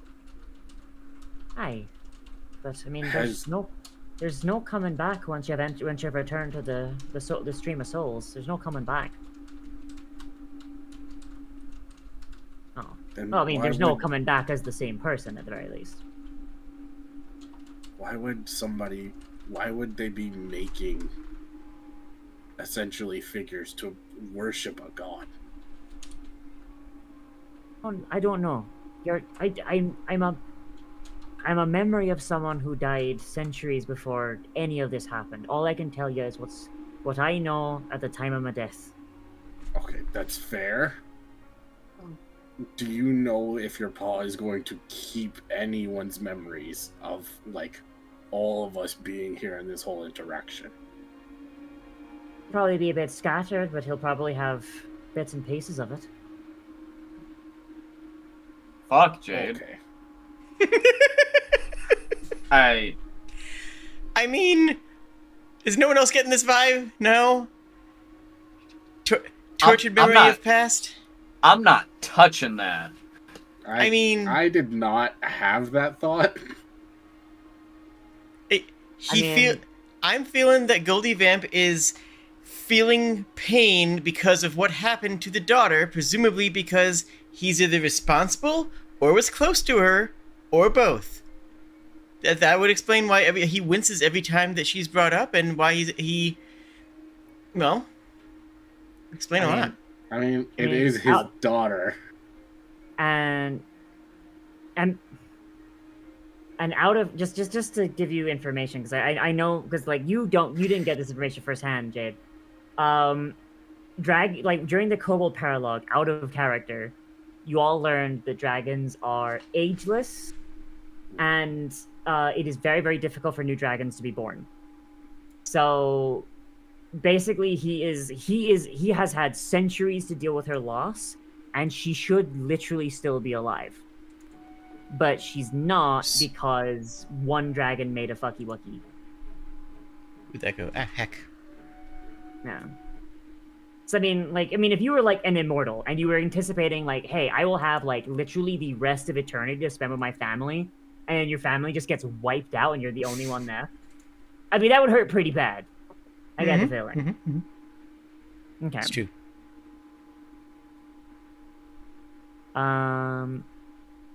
Okay. But Jesus Christ, Eddie. Look, just because I didn't receive any love from my parents doesn't mean I can't create a villain in my game that does love his children. I'm just saying. Alright. That Where is were we? all. I got lost track. I lost track of where we were. What? Lorson was just asking if memories were going to transfer over. Yeah, and like probably like bits and pieces is all Ori can really say. She doesn't know because she only exists within the memory.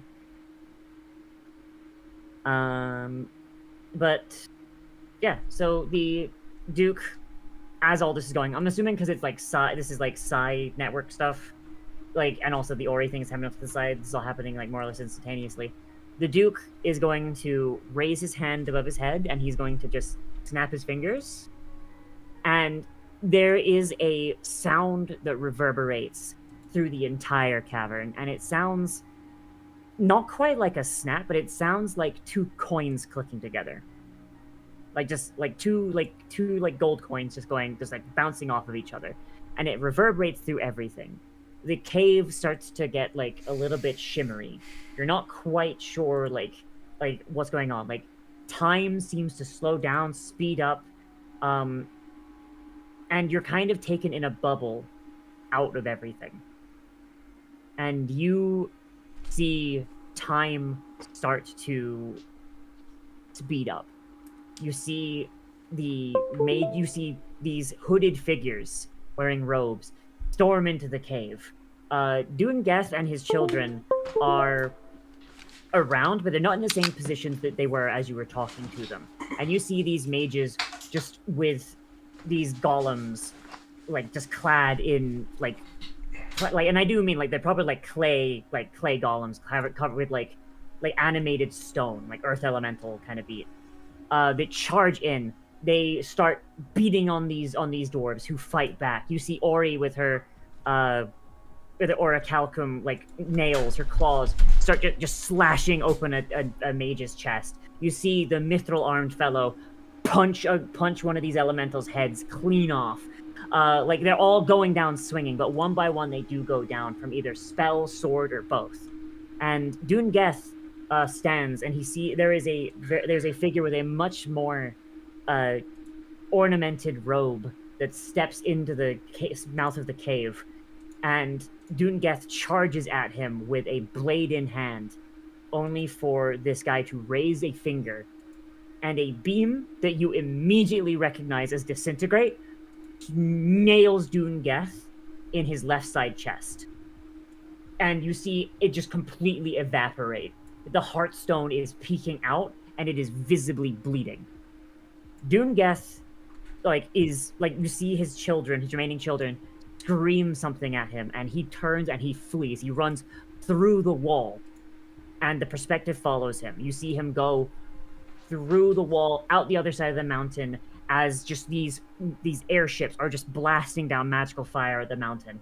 Doomgeth runs into the ocean. He's running along the sea floor. He comes up and he just keeps running and running and running and running, and things are moving at super fast speed until eventually he reaches a small hillock in the middle of a desert. And you see him finally collapse. And you see time speed up a little bit further. And the hillock starts turning into a mountain as he makes this large mountain range to try and protect himself and hope that he will heal. You even see the goblins move in. You see Prosperity find this heartstone at the base of this cocoon. You see him sever it from its connective tissue. And you see him come down periodically to re-sever that connection as it keeps regrowing. Eventually you see yourselves fall into the crystal.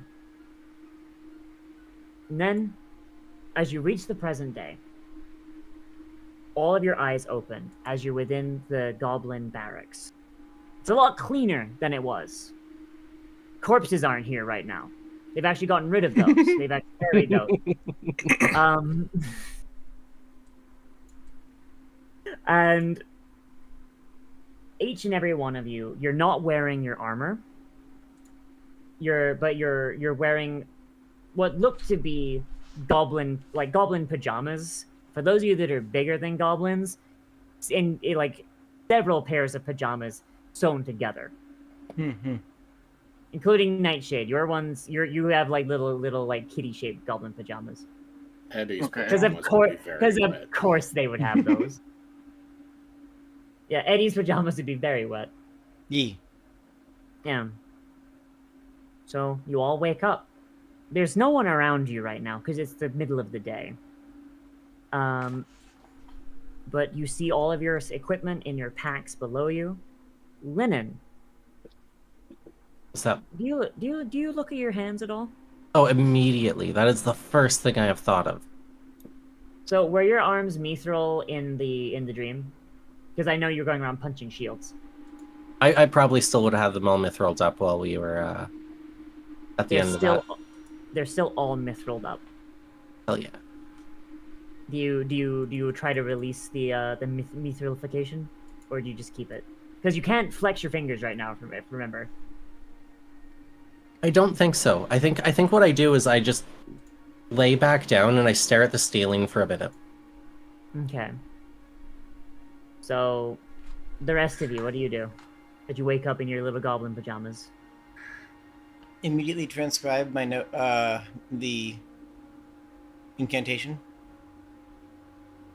You I open would your be book. You open your book to the page, Mm-hmm. and the incantation is there. Neat. No. You brought the stuff with you. That's why Lennon's arms are the way they are. Okay. What about Larson? What are you doing?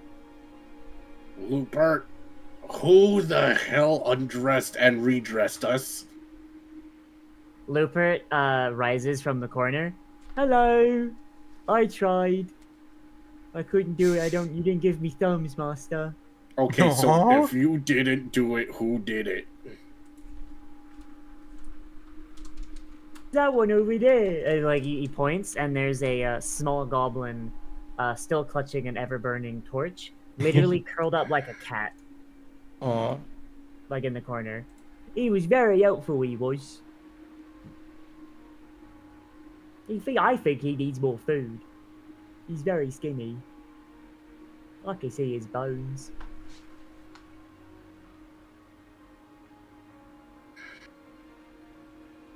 So you let someone handle our bodies when you were told to protect us. Well, we said that if you were to go to bed, you'd be very uncomfortable and you'd have a stiff neck. I don't like having a stiff neck. I've got 2 vertebrae in my neck, and look how long it is.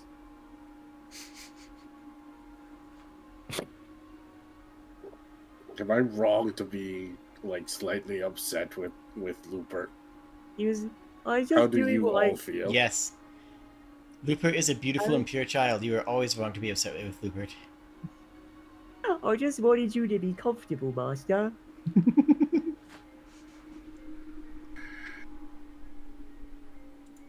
Nightshade, do you have any qualms with this? Sorry, I've not really been paying attention to your ramblings. I'm more worried about the Duke and what exactly he plans on making our debt to him be. Do you like your pajamas, little kitty? I made them myself. Yes, very much so. Thank you, Livrix. Yeah. I am also a little bit concerned with, like, where Doongeth ended up. Like, we all saw that, right? He just kind of took off running. That Well? too. Well, that was a flashback, remember? No, I know. I was gonna say, but- we know where we that's ended what I'm up. saying. The mine over there. Anything in Oh, between? we're gonna have to go down there again. We really aren't. But I we should don't go think. check. I think we should just seal it up.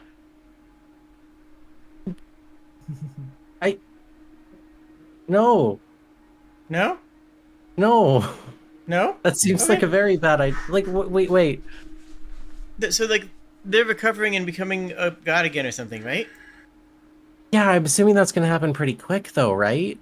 Yeah, they- don't get incorporated into their body when, like, you know, they start to compile all the dirt around them into Oh. something. Like, that sounds like Oh, a I see what really, you're really bad thinking now. idea. Yeah, no, I get what you're saying. You're thinking the whole mountain's gonna get up, aren't you? Oh, I am absolutely assuming the entire mountain is going to stand up and walk away. Huh. I don't know when, but that's what I'm feeling. Oh, Well, the it- druids are gonna be mad at me. You I- feel a very, mean- very deep rumbling from below your feet. See? I also have another issue with that, if that is the plan. So we are assuming that he is the mountain, correct? Or that they are the mountain? I am. Wouldn't that mean that the entrance of the cave is the wound? So if we close the wound, wouldn't he heal faster and get up quicker? So I'm just gonna say this, like, based on, like, your own biology, because you would know how your think. Dwarves have holes. Like, as you get older and, like, erosion happens, you just get holes. Like, it just happens. Don't we all? Yeah. Wait, what? Yeah. I mean, yes, it could be a hole, but they wouldn't. Oh. I wouldn't think that they would know the difference between a hole and a wound on a Okay, gigantic that's fair. body. You know what? You know what? That is fair. That is fair. That is fair. Forget I said anything. That is entirely And the hole that we went into led to what we can only assume is the Heartstone. Mm-hmm. And we saw him bleeding from his Heartstone. Yeah. That and your... I'm not going to say holes. That and your wounds seem to close pretty cleanly. You can just, you know, morph over them okay. or whatever. So would that not be a problem?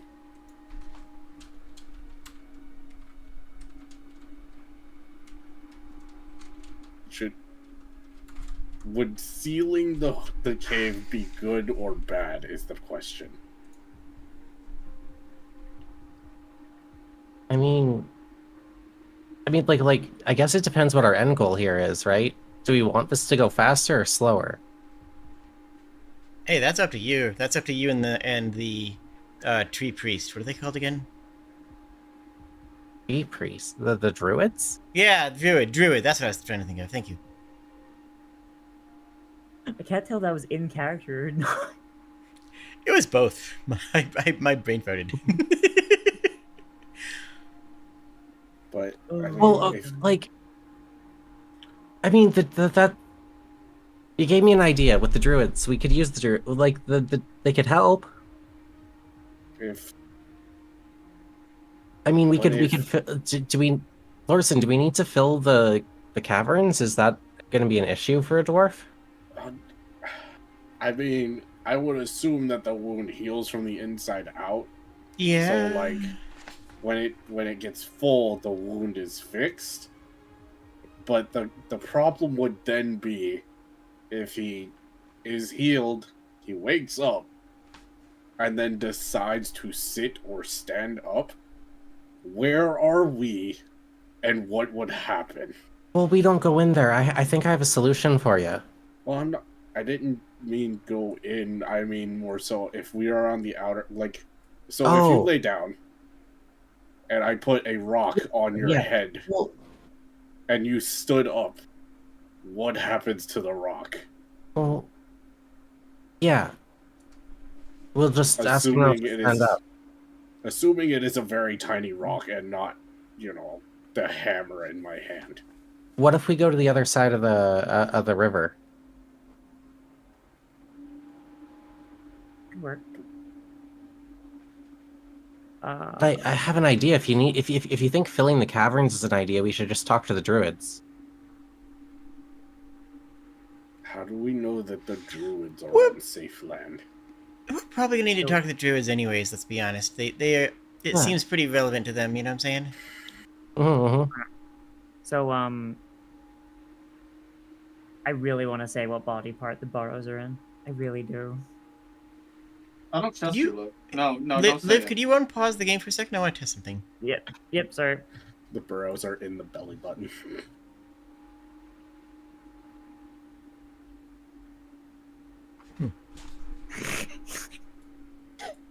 Yep, having the game paused is making me lag for some reason. Oh, Oh, that's wild. very Okay, weird. that's weird. All right. Yeah. Huh. But, It's also getting lag spikes anytime the dice were rolled, which is weird too. oh, that's really weird. I'll troubleshoot that. Not now. Yeah. Okay. Quick Alright. question. Did anybody happen to see what color his heartstone was? It was his heartstone. It is a ruby and a sapphire joined together. Mhm. Why? What did anybody happen to see what color blood, quote unquote, was leaking out from the wound? Well, so I said it was the left side, right? So it would be Geth that got hit, and Geth's heartstone is a sapphire, so it would have been blue. I was Hmm. asking in character, but good to know. Oh, sorry. I realized okay, I didn't it's give okay. you that information. Yeah. So we'll just take it as we saw it. Yeah. So Linen, Yeah. I mean everybody. The blood that was coming out was blue. Mm-hmm. What color is the river? I don't know if that's the same. I mean, I'm just. Do we know where this river comes from, particularly? Is the river more blue than a normal river? Is a question for the DM to clarify. I am going. It is a very, very bright blue river. I am going to ask Linen for. I'm going to ask Linen specifically for Mhm. either a survival or nature check at advantage, and the rest of you can do it at normal. I don't get advantage. No, you do not. Linen grew up here. I know water. Yeah, but like this is like more like a. This is a specific kind of thing. Okay. It's 13. It was a 9. Who got a 20?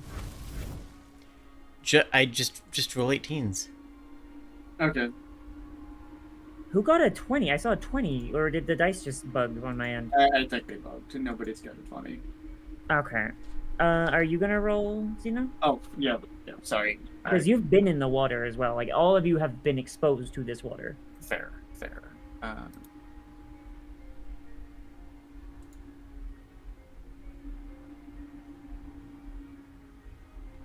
No. You ain't know nothing. Okay, so Linen and Yeah. Eddie both beat this check. I will say Linen first because Linen has a special context. So Linen, Yeah. this water is salt water. The goblins have been basically filtering it for drinking water for like the last forever. Like basically using that reverse osmosis stuff to get the salt out, and also Sure. using the salt to preserve their meat. There's not an ocean or anything nearby, so you've never quite been sure where the water is coming from. You know it comes from deeper in the mountain, but your people have never been able to find the exact source. But you do remember being told when you were a kid that before the mines opened up, people used to not panhandle. You know, like Sifting like- for gold. yeah, like like people would like sift for gold, like in like like go to river with like a pan. Mm-hmm. Yeah. Before the mines opened and like the goblins really figured out how to like dig through the earth, the first like glut of settlers here, following Prosperity's tales, they made most of their money by sifting for sapphires, because there was just a lot of sapphires in this riverbed. Eddie, Yes, I am this Eddie. is water. You know that this is water. True. It is very watery. You can use it to refresh yourself. Yes, it is very salty, but it's not like salt water, like the ocean, like you know it. In fact, one time when you were on a pirate ship and you were knocking over a merchant vessel, you thought it would be very, very, very, very, very cool and intimidating if you went up to one of the sailors who was crying because he thought he would never see his family again, and you licked the tear off his cheek. Now that you think about it, Eddie. this water tastes Liv? very much like tears. What? Don't write my character's personality. It was a pirate thing. No. I'm sorry. That's not Okay. cool. Okay. What kind of fish did we catch earlier? Were they saltwater fish? Yeah, I they feel were like that's saltwater. it. That's actually very interesting. I'm trying to figure out how Eddie would know what tears taste like. And I figured, a funny pirate, show of intimidation would be it. I'm very sorry. That was an overstep. Mm-hmm. Yeah, so it's tears. It feels like Mhm. tears when you refresh yourself in it. Gotcha. All right. Yeah, so that's what you found out. So, like, the water is blue, is kind of dark blue. It reminds me of his wound. Should we be concerned? Because if we do heal the wound, we would technically be downstream from it. Again, druids. They know lands and trees and stuff. They didn't know this was a dwarf because they don't know dwarves, but they know land, and they'll be able to sense shifts in the planet or something. Probably, that's what they do, right? That's the thing that druids can do. I'm pretty sure that's the thing that druids can do. I don't know about that specifically, but either way, I think we have to move because I don't think we can keep our whole the burrows probably shouldn't be in somebody's body, regardless of how big and rocky they are. And now I'm responsible for this again. Well, no, the god is responsible for it, not you. Well, Hmm. we'll see. I have an idea. Do you want to hear my idea? I would love. I think to I hear can. your I think idea. I can solve the gaping wound in the mountain, which is a weird thing to say, but okay. How do you feel your Lorson? How do you feel your god would do filled with a bunch of brambles just to fill the space? I don't. Just fill it with wood, vines, roots. Biodegradable. I don't know if he would be upsetted by it per se. I think we But could jumpstart the whole process though, and maybe we could minimize the damage. Hold on, I have an idea. What if we built the framework? What if we didn't let him have the whole mountain? Ooh. What if we get the druids to build like a skeleton, but out of roots? That's an idea. I would think that he still technically has his skeleton. Well, Dwarves don't- it'll stay the mountain. It's fine. I don't even Dwarves think don't they Wait, have no, that's skeletons. rude. This should be your call, if Oh anyone's. yeah, you're right. You're right. No skeleton. But I The problem would is, just, I don't. sorry, go ahead.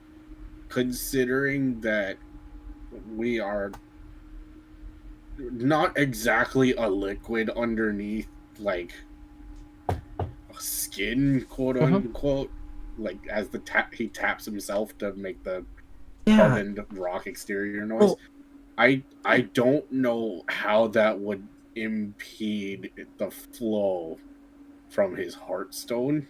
right. So I was thinking about that, and I've been paying attention to you dwarves because you guys are kind of interesting. But your whole the you part's the crystals in you, right? Seems like. The rest is just rocks. So all we got to do is build a skeleton for those crystals to follow. And I was thinking about that because it's like, what is it going to follow? And I'm like, well, the druids work with plants, so we need the right plants. And Lorson, can we borrow your hammer? Well, Hey, Lennon. Hey, pending Larson. that, yes. Quick question. Slow You know- answer. You know how... how can I phrase this? You know how you can take a plant and transplant it into a new set of soil? Yeah. We did it with you. We literally did it with you. We could pick a mountain. Well, I guess that's an idea too. I mean, Is that this- is also an idea, but that requires moving not only it- one, but two very large heartstones. Oh, no, it's heart surgery, but I'm just saying it. I'm just mentioning it. That's all. It's mining. We're fine. It's Kira, I'll remind you, it is one heartstone. They're just fused together in the Yeah, middle. they're linked. Oh, right. Sorry. Yeah. Mhm. You're fine. You're fine. It's been like you Entwined. said, it's been almost fucking 60 2 days months. since we last played. So I was about to say, You well, got a you lot of also good just options. said it not that long ago. My brain just blinked. yeah. But it kind of feels like if we were to do the tree root system thing, it feels more like if you were cut and I shoved cloth into the wound. Oh, I think you missed. I help think you missed stop the part of that. bleeding. I think you missed where I was thinking the plant matter should come from. Your hammer's made from your world tree. Yes, but you saw how large they were. I have small hammer. We have druids. Mm-hmm. Give them a plant. They make more plants. I just had another idea. I can't figure out if it's brilliant or terrible, but I think I had another idea. What's your Oh idea? boy. That's a heartstone, right? Pointing at your hammer. Yeah. Oh, That's two heartstones intertwined to create one, right? What we could give him his friend as a part of his heart. I would not recommend that. No, okay. that, that sounds terrifying. I mean, Yeah. I Kinda? understand that you basically have two spirit, that you have your soul and the undying spirit with you, but that was voluntary. It was not forced upon you. And not only that, but it also seems like, I mean, you saw how upset he got when he first touched the hammer. And now we go and tell him, we used your dead friend to help bring you back to life. we Your friend I mean, I would sacrifice just need a helped your cutting of the story. handle. Cutting of the handle sounds probably smarter, though. I will agree to giving part of the handle. I do still need something to hold on to it when I swing the hammer. Yeah. Oh, we could just have the druids like grow a branch out of it and then use that. True, that would... Wait, you can do that? It's called grafting, Jade.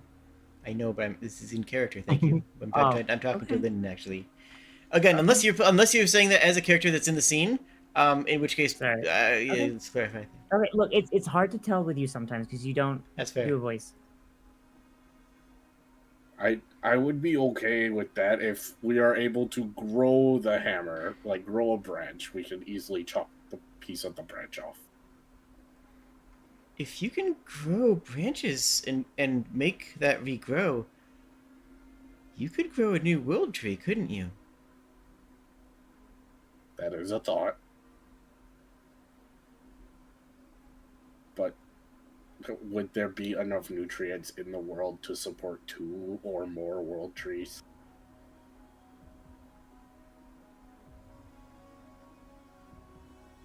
A question for a different day. Mayhaps.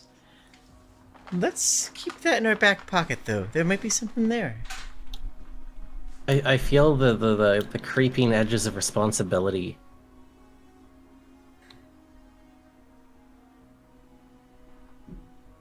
Oh, Little my kitty God. cat, do you have an input into this?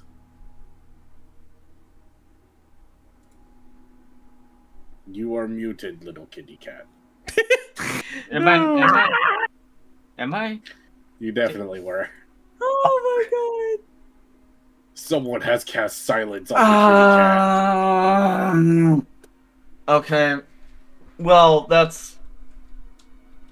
Yeah, that's about a paragraph that's just gone. Okay. Oh, no. Oh no, I'm so sorry. Okay. Xeno. Okay, so speaking of responsibility, Nightshade will kind of say, and he will try to see if he notices the Duke in like the nearby psychic network.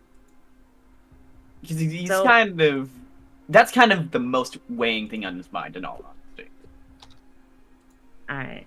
So, as you're reaching out, like, so you're kind of like doing like the Jedi thing, like, you know, reaching out through the Yeah. Force kind of thing. Yeah, it's like Okay. it's a mile range. If he's within a mile, I'll know, but otherwise, no. Okay. Alright. So you reach out with the Force, and No, you Don't sense. be fucking cringe about it. Stop. I'm sorry. And you sense the dude. Oh no. Uh-oh. Model stop moving to... Yep, there they go. And, oh, You back? You back? I think. Okay. I'm going to be completely honest. My Twitch window crashed about 20 minutes ago and still isn't back. I haven't been able to see my chat this entire time. Okay. I mean, you're still So streaming, so that's something. Am I? Okay. Yeah. Okay. All right. Neat. Neat. Fun. All right. So yes. So So you reach out and you try and sense him. I really hope no one's like saying anything like spammy in chat. Like, Xeno, you're a mod, right? Or I know Yeah. Shooty's there. Shooty's still there, I think. Shooty's still there. Yeah, we're both Yeah. mods. There's no spammers. Don't worry. Yeah, okay. If any spammers show up, just kill them because I can't see anything. All right. Yeah. So you sense his mental imprint, for lack of a better word, and I forget. Can you sense emotions, or do you need to like actually be tapped into someone? I mean, we have been tapped in. We tapped in way back when we first met. When I tried to read his mind, if you recall. Oh, right. Okay. So I'll just say that like you kind of get like a sense of like bittersweet kind of like vibes coming from his mental thing. Does it give you a location to just tell you that he's there? It doesn't. I don't think it gives a location. It's very much of like you can communicate with them. Yeah. Okay. So you sense him and you can feel like the bittersweet vibe coming off him, and that's about it. Okay, so he's within a mile though, so that's Yeah. okay. Got it. All right. Yeah. And like in regards to the actual plan of filling his body with sticks, Nightshade isn't bothered either way. He's not really worried about that. I'll be honest. Yeah. So you're filling him up on the building him a body out of sticks kind of thing. Like, sorry, I just want to make sure because like I'm going to be honest, I am having trouble hearing. I'm not sure if it is my headset low on battery or if it's still the internet being the internet. I'm going to reinforce that we should talk to the druids because they're kind of relevant to the situation. I mean, y'all are technically still like in like the barracks right now. Y'all haven't left yet. You're still talking, so that could still come. So, just like, what exactly have you told the Duke? I just want to make sure. What do you mean? What exactly do you tell him? Like, I just want to make sure that I know. I mean, we haven't told him anything since Oh, we got you haven't out. told him. Okay, you haven't told him anything. Yeah, I was just making sure he wasn't like miles away. No, this is a No, pressing no, issue no. we have to worry about very soon. No, he is still here. Yeah, you don't no, know where, but he is still within a mile. Yeah, I am not trying to inform him or anything yet. We still have this to take care of. Okay, I just want to make sure. So, you retrieve your gear, or are you just gonna go out in your PJs? I mean, yeah, I imagine we retrieve it. So, just going down the line, Linen. Not only are your arms still made of mithril, but Hell yeah. in your bag, so you have your short swords that you had before, and your functional stage prop bow and arrow, etc., etc., etc. But you also find in like just kind of like on top of your stuff, in two very, very nice black leather scabbards embroidered with mithril and with a symbol that looks like two crossed forearms. Ooh. Are the two mithril short swords, mithril +1 short swords that you had before. I do have some more stuff I want to put on them, but I will do that later. They are magical items. Like, you know that much just from looking at them. These are magical items. You just don't know what they do yet. Hell yeah.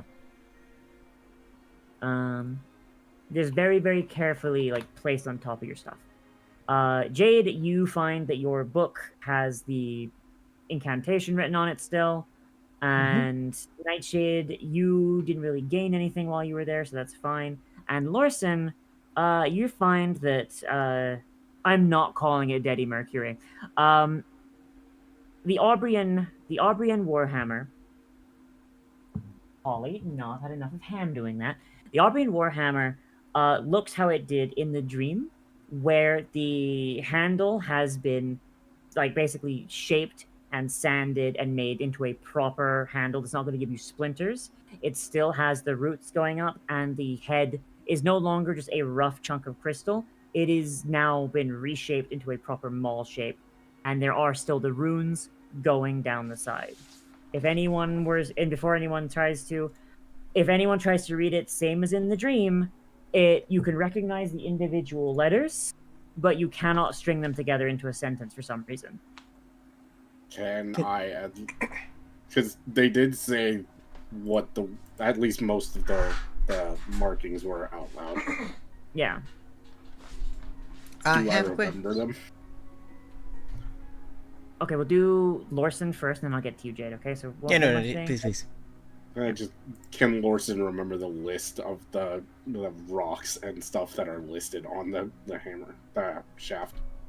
I don't remember the order I gave them in, so I'll say yes. Just don't ask me to repeat it. All right.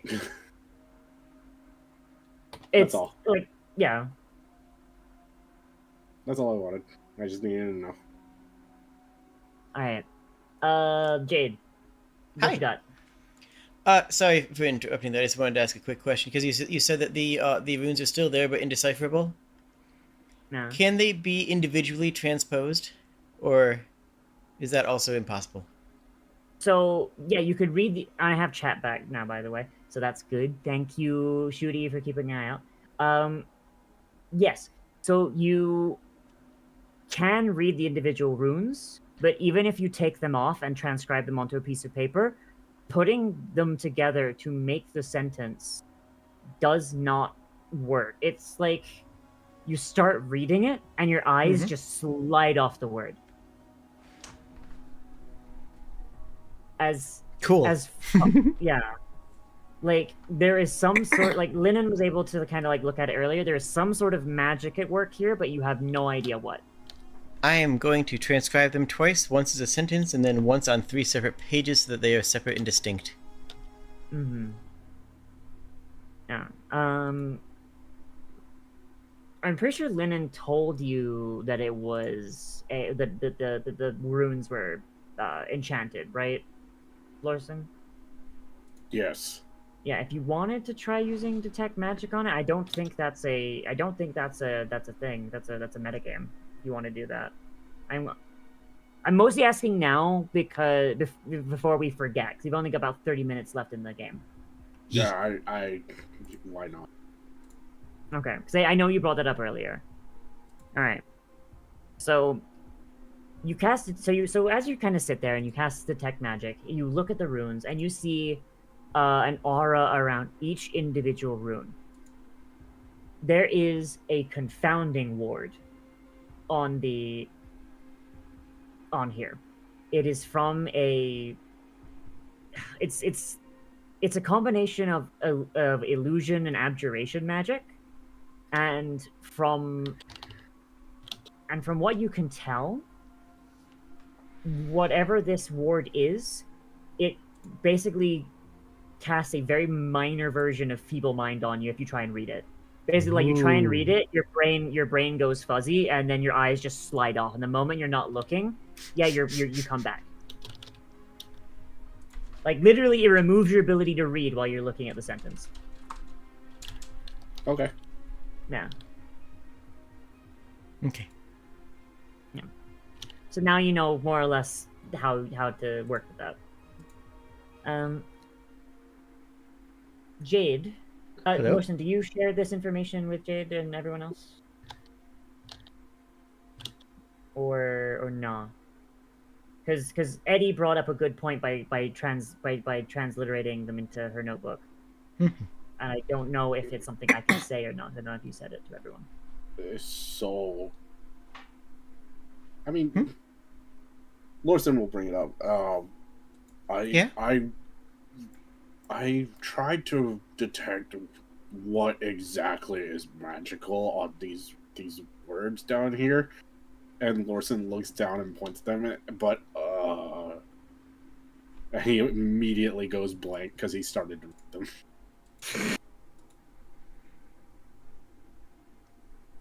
them. Yeah, that's Jade, definitely did you call it the bimbification ward? Oh, I'm sorry. Am I wrong? I mean, no, but Okay. Just checking. oh, you're not wrong. God damn it.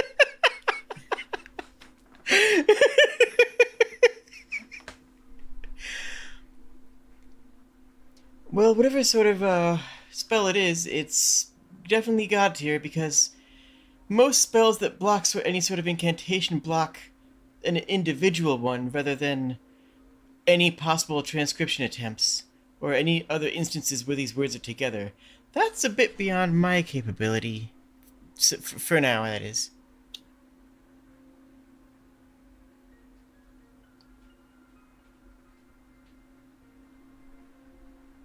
Yeah.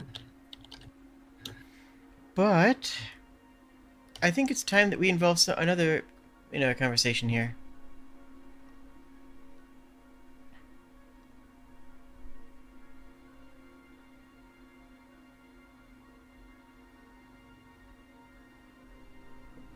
Eddie's going to stand up and start walking towards the door, and I'm going to gesture for Linen to follow.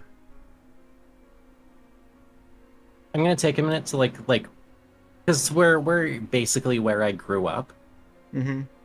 I'm gonna take like 2 seconds just to wander around and grab some just like knickknacks and like beloved items, because I don't expect this to, I don't expect this room to be standing by the end of what we're doing here. I mean, that's fair. It's just dumb things like childhood toys or like a picture off the wall, stuff like that. Mm-hmm. That makes sense.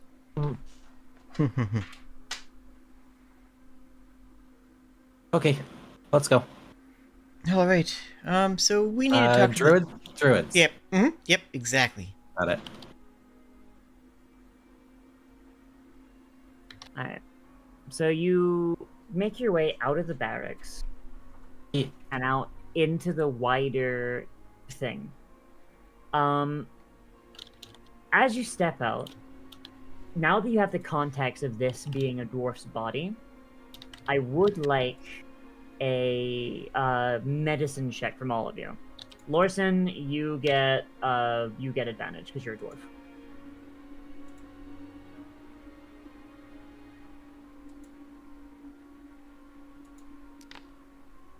Jesus Christ. I'm glad I had advantage. Yeah. The moment I open this program Oh, up, everything boy. explodes. Do you have hardware acceleration turned on in the settings? Mayhap. Turn it off. I do not know why, but hardware acceleration completely breaks this for some reason. I don't know why. All right, so Lorson and Eddie and waiting for Nightshade. Yep. Go.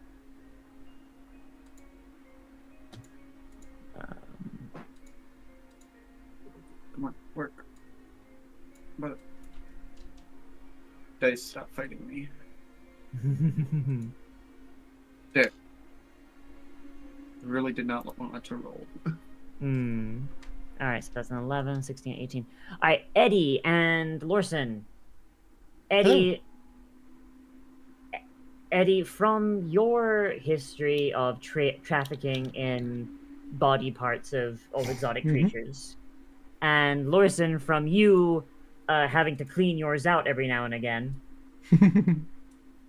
you recognize that the little valley that the goblins have made their home in is the dwarven equivalent of a belly button.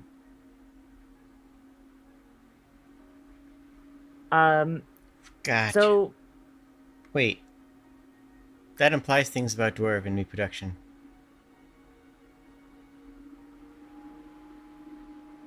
could also be aesthetic. Remember, dwarves only grew eyes because they started interacting with people that had eyes. True.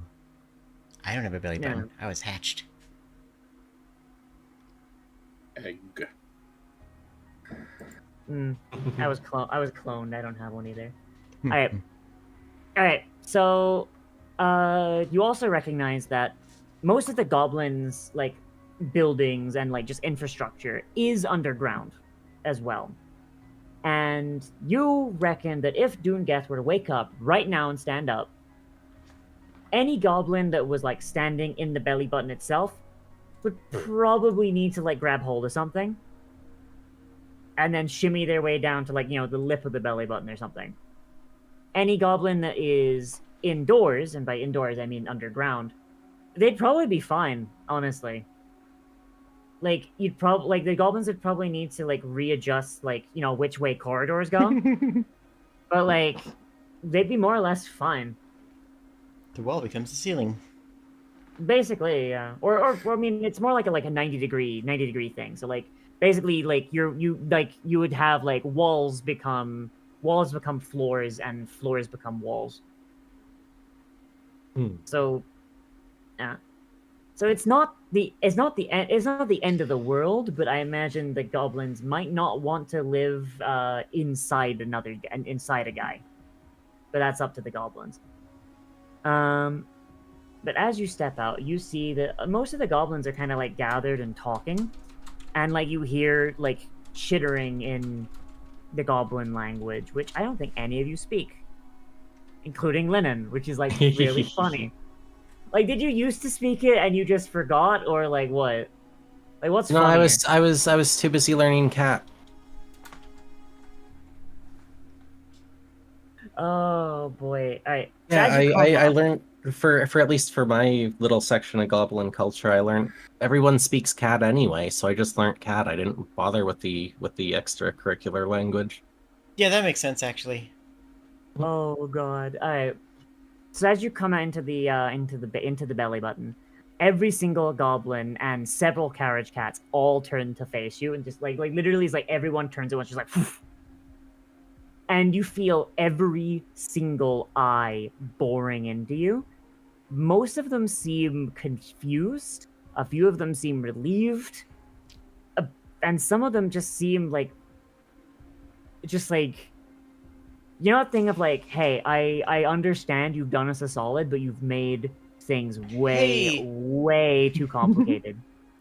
Hey, so good news, bad news. The good news is we took care of the vampire problem. The bad news is going to take a little bit more explaining, though. You have to leave. I- The end. Sorry, Nightshade's a little tired. Shit. I am being a character, so Fair. don't worry No, about totally fair. No, I love it. it. I'm not trying to like actually be a bitch. This is me being in character. I know. No complaints. That's Okay. good. Oh no, your character's showing emotion. Oh no, that's not supposed to happen. Oh no. Oh no. Alright, how they respond, Liv? The goblins like look at it like, what do you mean we have to leave? We've lived here for generations. Yeah. It's a deity. Kinda. Like, Yeah. Okay. So, guys, where our whole place here, we built it in a god. I'm sorry. mhm. Like, what do you And they're mean we waking built up. it in God? Well, you know how we kept like harvesting all those gems out of the mountain? They seemingly were endless, and it was like really good for somebody. Not, I don't know. It didn't really work out that well in the end. Hey, that should kind of tell us something. We got some new line of work for you guys already lined up, but things are gonna go sideways real quick if we stay here, and I mean that in a literal sense. So, Oh my god. Yeah, like, that okay, so mountain may start moving. wait, where's the druid? Which one's the druid? You're the druid, right? So, like, you can commune with the earth, right? Can you, like, commune? It's the thing that you druids do, I'm pretty sure. You should probably, like, yeah. So this druid, who is the elderly one that you've seen, like around, the one who's like kind of like acting leader right now. She, After we she shift looks the other to one. you- Huh? What? After we shift the other leader. Yeah, you did. Yeah, you did. She's going to look very confused from it. She's like, I mean, no, I can't commune with the earth. I'm a growth druid. Rocks don't. Oh, great! We have a stick we need you to look at. That's not as important, but that's also super important. Yeah. Oh. Okay. Well. I But yeah, we've lived here for so long. What do you mean? Like, Alright, so, you know how dwarves are like made of ground and stuff? This ground is made of dwarf. This one, all of it. No, like they're not like all of it.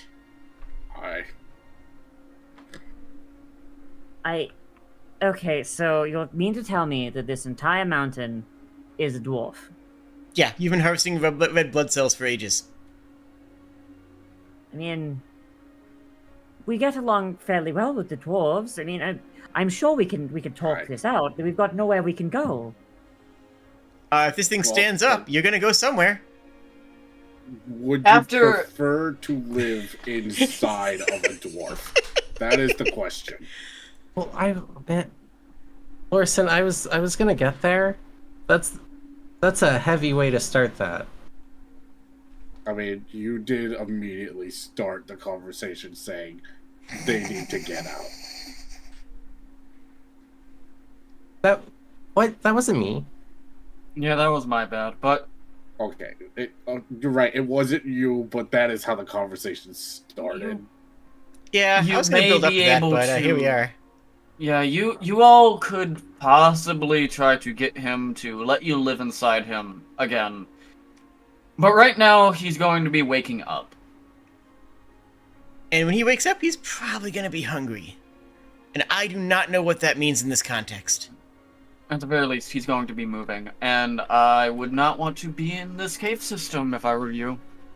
So we kind of, if you think about it, we resolved the forester issue at the same time. If you kind of squint and think about it. I mean, I doubt they're gonna stay. Exactly. See, problem solved there too. I mean, I think I have a different solution, which is probably less destructive, I hope. Oh. I mean, it's the same solution, but just smaller. I think we should just build a smaller body. I don't think that will work because remember when we had to rehouse Lorsen's heart?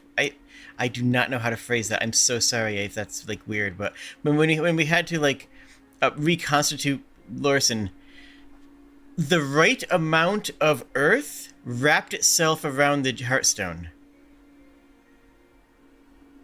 And Yeah, if but that we didn't- happens here, the right amount of earth is going to be determined by the Heartstone, not by any of us. And if there's not enough, I think it won't wake up. We didn't build Lorsen with a bunch of druids and some of a world tree.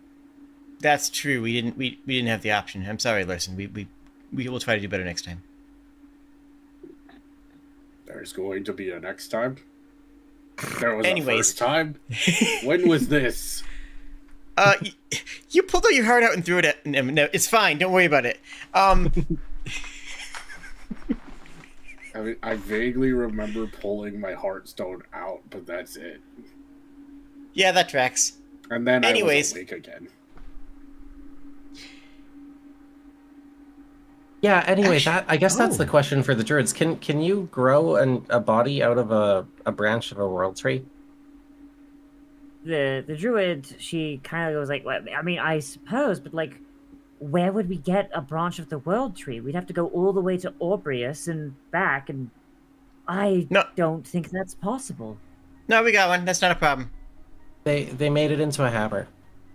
I am surprisingly resourceful. This will happen again. Just don't worry. We've got that part. A branch of the world tree Yeah. used in a hammer. Yeah. It's a nice hammer. I mean, I would imagine so. It's a really nice hammer. I mean, I suppose if we had a, I don't know, as you kind of like measured out with their hands, like maybe like a 3-inch section, we could maybe graft it onto an existing tree and work from there. Like we usually grow crops, not so much trees, but we could probably make it work. You know what's Why would tree you- traps? Well, I mean, they're not worrying about the tree; they're worrying about the fruit on the tree. Like they aren't growing trees for fun. You know what I mean? Either. You know, I figured you'd visit for fun all the time. The trees we have are the big dead ones.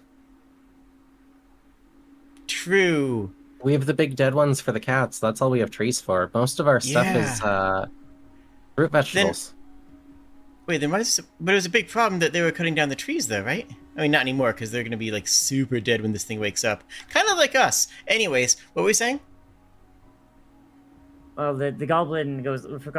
Well, first off, we do grow the trees, yes, but we don't really much care that much about the trees once they're fully grown. I mean, like you can grow a full-size lemon from a lemon tree about like 2 inches tall, right? Doesn't What? really matter what the tree. Yeah. Lemons come from trees?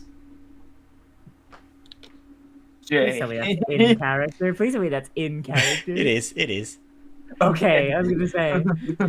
Yeah, like we don't so much care like what the tree looks like. It's like well how healthy it is, so long as it produces fruit. Just like sidebar real quick, I saw a lemon tree that big. And oh my god, it looks so cute. It's just like lemon tree, 2 inches tall, and it's just growing a full-size lemon. And I'm just like, my god, fruit trees deny the laws of thermodynamics. I swear to God. That sounds like some Charlie Brown stuff right there. It's real though, I swear. You will have to link me later. Yeah, Thou must. I will try to. But yeah, so I'll try to find it again. Yeah, so like the druid just go like, yes, if you get us a section, but like, what do you need it for? What are we doing? I'm fuzzy on this part. This is you, Lennon. Yeah, I guess it's my plan. Okay, so my thought is how much do we have to fill in before I can explain this right? Have you ever been down in the mines? I guess there's a really big sapphire and thing. If you ever saw that, that's a heartstone. Imagine a dwarf that big, right? Mm-hmm. I don't want it to be that big. That seems like a problem. So, like, I'm thinking we take a chunk of this world tree piece, and you guys grow out the roots, and make a framework of a different body of world tree roots. Do you think you guys can like shape a body of roots? And then we just let the dwarf grow out into that framework, and hopefully that works. I mean, I suppose, but it would take a long time, and you're saying this dwarf could wake up at any moment? You already felt the ground rumble. Yes, we did. That's why we're all out here wondering what. Okay, that's him. What's happening? Okay. Yeah, that's the thing that's happening. Mm-hmm. If you could commune with the ground, you'd know that. Okay, so he's gonna be big. Okay. Okay, I think we should evacuate. I do have an idea, but I'm not sure if it would work. I have an idea too. You go first. Yours is probably better. Well, so we've made dealings with the dwarf and with the dwarves before. When we were, our people, we would smuggle them things when they were resisting the mages. We've made contact with dwarves elsewhere. I've heard stories of dwarven proxies, where the dwarves can project their consciousness into a smaller body while leaving theirs dormant. Maybe with the right materials, we could convince this deity to maybe temporarily inhabit a smaller form and give us time to get things in order. Well, we are going to run into the same issue that you have said, that creating a body will take very long. I mean, the proxy body can be a lot smaller. We could, if we had the right materials, we could put together the proxy body this afternoon. Afternoon. Guys, pocket god. Okay, hear me out. We'll make him nightshade sized. No! The Heartstone is bigger than Lupert! But that'd be adorable. Imagine a little dwarven god that's just fits in your boot. I hear what you're saying. That is adorable. But let's flip that on the other side, shall we?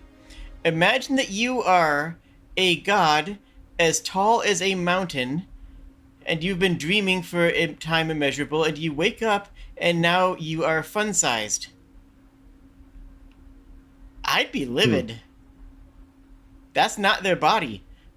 Body dysphoria sucks. I think you're missing the point where we get the consent for this. They need to wake up before they can consent. I mean, that's... Do they? Can we not just go down there and talk to the... Lorson, I don't know how your people work enough. They're not awake. People who are sleeping cannot consent. Doongeth is in the process of waking up. That's what the shuddering is for. And Lorson would know that dwarves, do not really need mouths. They can talk straight from the stone. But you do not know if he is in a position to talk or not because you have not gone into the cave. Yeah.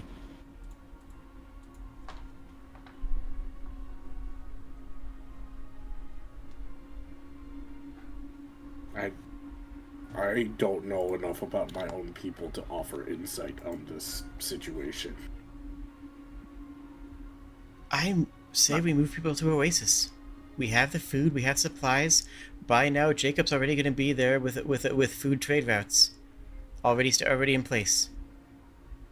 But I mean- yeah, by the end of the afternoon, it might be too late by then. He's shaking now. We can just take all the goblins, and then I guess we just come back after. What? It's a hole in the ground, but we just start growing more things, and It'll be fine once you can properly communicate with him. yeah, Yeah, we'll have yeah. access to so much nice fertile dirt. Mm-hmm. The goblin druid will kind of let out a sigh and be like, very well, I will inform our people to begin preparing for evacuation. But just in case, I will also begin gathering the materials for the proxy. Mm-hmm. That's probably a good idea. Absolutely. Your friend, the tall human, he's down in the cave with Oh, the crystal. right. Yeah, with where we found you. I'm not he's still quite here? sure what he's. Yeah, I immediately forgot about that guy. Yeah, same actually. I'm pretty Nightshade sure I will forgot about him growl. last time too. Like Wait, are we talking about the same person? the vampire. Well, I guess he's not a vampire, hey? Goldie Vamp. Yeah. Yes, the Duke. Yeah, we gotta Yeah, find out what he's going to expect. of yeah. me. I mean, maybe he can help. Like we're already tied up in him, so Yeah. I mean, he'll definitely contact us. He's Maybe- he's with an old friend right now, right? yeah. But maybe that's our solution. Maybe he has a better method of communication than we do. Oh. Like it's not like we're gonna get locked into another contract that we don't fully understand or know what's happening about.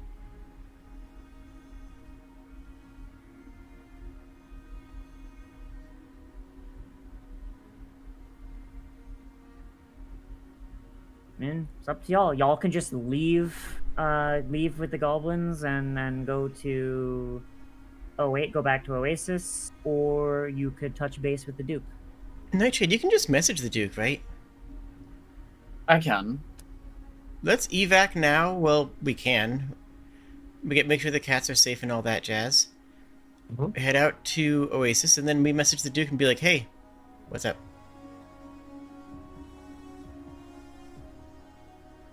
That's my vote. We can talk about it. We can figure something else out, but that's my vote. That I- sounds pretty solid to me as well, though.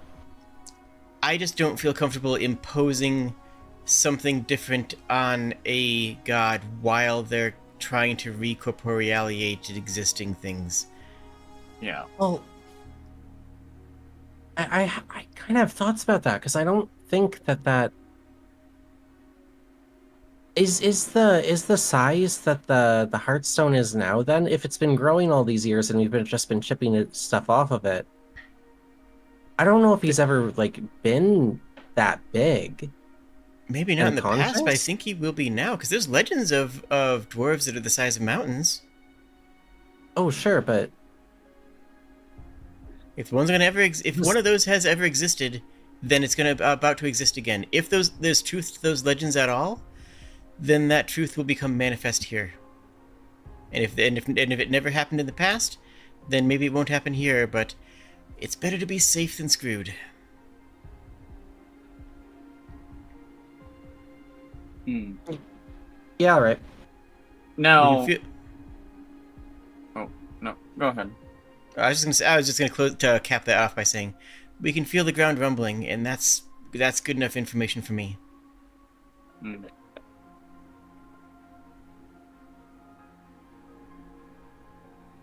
Go ahead. Nightshade is likely going to actually stay behind to go to the Duke. You all know the way. Oh no, No. I was gonna be last out if no one else was to. Well, Nightshade's gonna go to the Duke face to face. Yeah. No, if you're doing Good. that, I'm following you for sure. Yeah, because this is a deal Nightshade made. He feels responsible for this. So If And if you do feel- not mind my my accompanying you, I will follow you. of course. But like, at least half of the party needs to escort the goblins, I would say. Yeah, I'd probably before following Nightshade off to wherever, make sure that our little torch goblin and trash cat are leading this evacuation, probably. Okay. We need Well, to, we need to leading in properly- the way that they can. Yeah. We need to properly set Trash Cat's stuff up, Lennon, but we gotta redo Yes, we your do. sheet anyway for Beast Mastery. Mm. Alright. Yeah, so you set Trash Cat up to basically protect everyone else. Like you and Trash Cat, you're simpatico now, so like Mhm. you're fine for that. Is anyone else going to see the Duke and Dungeth, or is it just Lennon and Nightshade? Is Lorson going with the goblins? Is Eddie going with the goblins, or is it just Eddie's leading. what's going on? Okay, Eddie's leaving. Okay, Leading Larson? the goblins. that's what Yeah. I'm saying. Leaving with the Oh, goblins. yeah. Lorson, are you leaving with the goblins, or are you going with Nightshade and Lennon to meet Dungeth and the Duke? I would think it would be better for me to go and meet my quote-unquote deity. Okay. Okay. And apparently No. he believes that I am a different person. Mm-hmm. All right. So, with that, okay, so we are right at our end time. This would be a nice place to end it off yeah. next time. I am going to leave us there. And we will continue not next week, but the week after. Jade, you will, huh? What? Bye. Sorry, that just completely threw me off there for a second. Sorry, Jade. So like next session, it might take a minute before we get to bounce over to Eddie, but I will have stuff for That's fine. Eddie out with the goblins. But yes, what did everyone think? I hope it went well, because this has been living in my brain for the last 2 months. I have been so hoping it would go well. I spent so much time just giving all of these dwarves stat sheets. I didn't even use half of them. Oh, trust me, I have like literally everybody in Lonfell statted out. I get it. But I love that. Love that. But no, I thought this was good. I will say, Nightshade, that you do not need to apologize for being in character, and I hope that I don't either. Like, if your character is, really frustrated and annoyed and expressing it, that's great. I actually liked that moment a lot. Okay. Awesome. Inter-party communication is good, and we had a good amount of it Thank this episode, which I appreciated. Mm-hmm. We really got to see Lorson shine for, I'm not going to say the first time, but more than they have had a chance to before. I am always shining when I'm touching the hammer. True. Now, we're gonna get into some good Lorson bits in the future. I hope, if it's all planned out the way I want to. Hopefully, I don't have to skip too much of it because of us being gone so long. Favorite parts? Anyone? The conversation at the end, hands down for me. Mm-hmm. Everything from when we went outside and started talking there after, pure gold. I really enjoyed my conversation with the Duke. I found that very interesting and fun to do. Yeah. All right. Oh yeah. Also, everyone gets a level up as well. I forgot to mention. Neat. I didn't really know how to slip that in. Yeah. Oh yay! I mean, you just broke free of a god's dream, so. Heck yeah. That seems like a good enough milestone to me. Lorson, so your weapon, it has a new ability, but Okay. that ability will not become known to you until you either break the ward on it, or you achieve a certain requirement that I'm not going to tell you what it is. Okay. Good to know. Alright, just letting you know. Alright. Any concerns, complaints, issues, desires?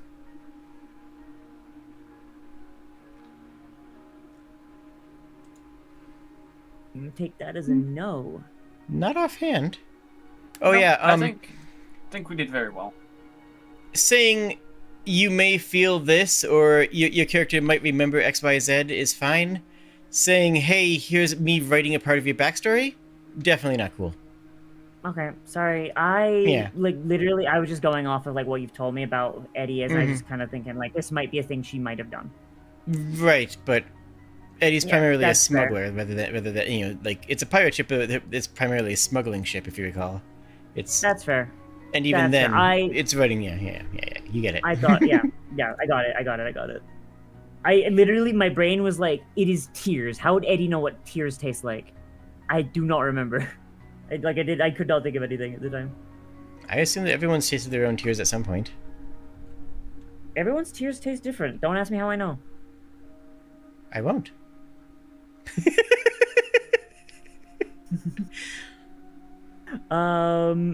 Okay. I don't think there's anything else. Oh yeah. Lennon. Since we Yo. need to like redo your character, Mhm.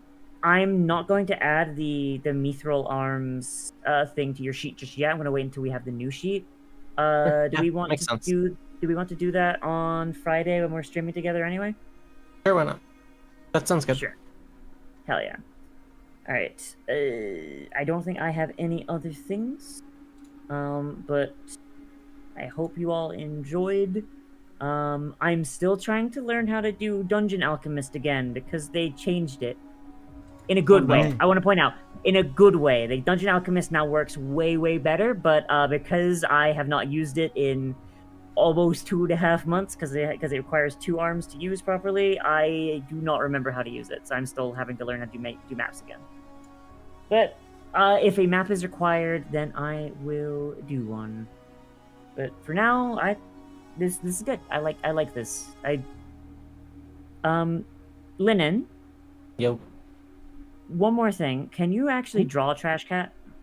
Yeah, sure, I can do that. Okay, because I feel like just having like a real life palace cat as the picture would be kind of silly. Yeah, no, we can get art done. Hell yeah! All right. So other Also, than that, I'm going to form a petition to give Lupert thumbs. I mean, the thing is, Looper doesn't really need them. I mean, let's be honest. Looper made kitty pajamas by himself without thumbs. He's very talented. It's very good. All right. Very good. All right. So with that, if anyone has anything to shill, now would be the time to do it.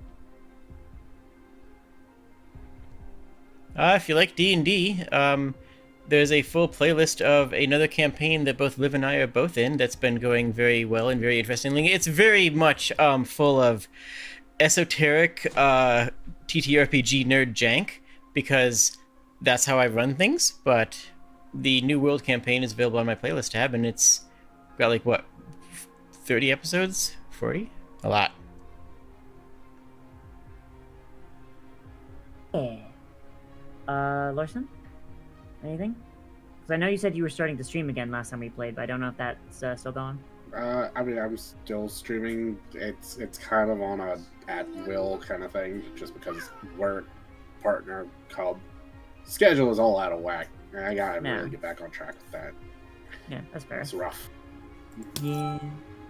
Well, where do you? So it's just you don't really have a schedule or anything? Nothing concrete. It's because like my schedule changes week to week, and then every 2 weeks it flips, and it's great. That's fair. All right. I'm assuming I shouted. Yeah, I shouted out the correct username there. Is that you? Yeah. No. All right. You forgot No, the it's not I. you. You forgot the second I. Where's the second I go? After the O. Kiroha. Oh yeah, and Oh, if you're on okay. Twitch, There you make go. sure you don't. Make sure you not to follow me on Twitch if you're on Twitch. Just saying. Oh yeah. Okay. So Kiro just posted in chat. Don't follow the person I just shouted out. Follow the person who just went beep. Lennon, do you have anything? I mean, I guess technically it's a thing we both have to show. Yeah. We and Xeno too. We have another TTRPG campaign going, 5e campaign, same setting, run by me on Thursday nights over on my channel, which is just the Goblin Burrows on Twitch. Yeah. And if anyone's interested in Koros as a setting, I will be releasing a source book eventually. But if anyone asks me for it, I'll give you the primer that I've got. I'm trying to get the book actually properly like made and formatted, but that's hard. Also, I'm working on a completely different TTRPG like from scratch, so split attention, yay! Xeno, when you debuting? Fuck you. Wait, still? It's been like 2 months. Okay. Xeno, when? Give us a time, Xeno. When money. What are you still waiting on, by the way? I'm actually curious. Money. Not for stream live. We're on stream later. Oh, Right. right. Sorry, right.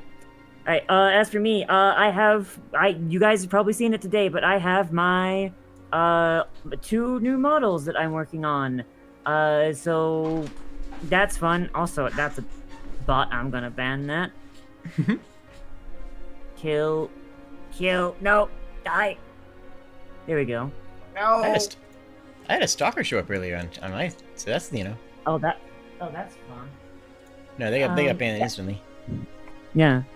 Yeah, so okay, sorry. So yeah, so I got my 2 new models, Nova and Maeve. They're very glad to see everybody. Got 1 more still coming. I just need the money to actually convert her model. And I hope you all enjoy those. I will return tomorrow at 2 p.m. with some stuff. For the meantime, though, I'm gonna go raid my boyfriend because he's playing car games and he really likes his car games. Everyone go give him big kisses, okay? Okay. Bye, everybody. I love you. Bye. Bye. Bye.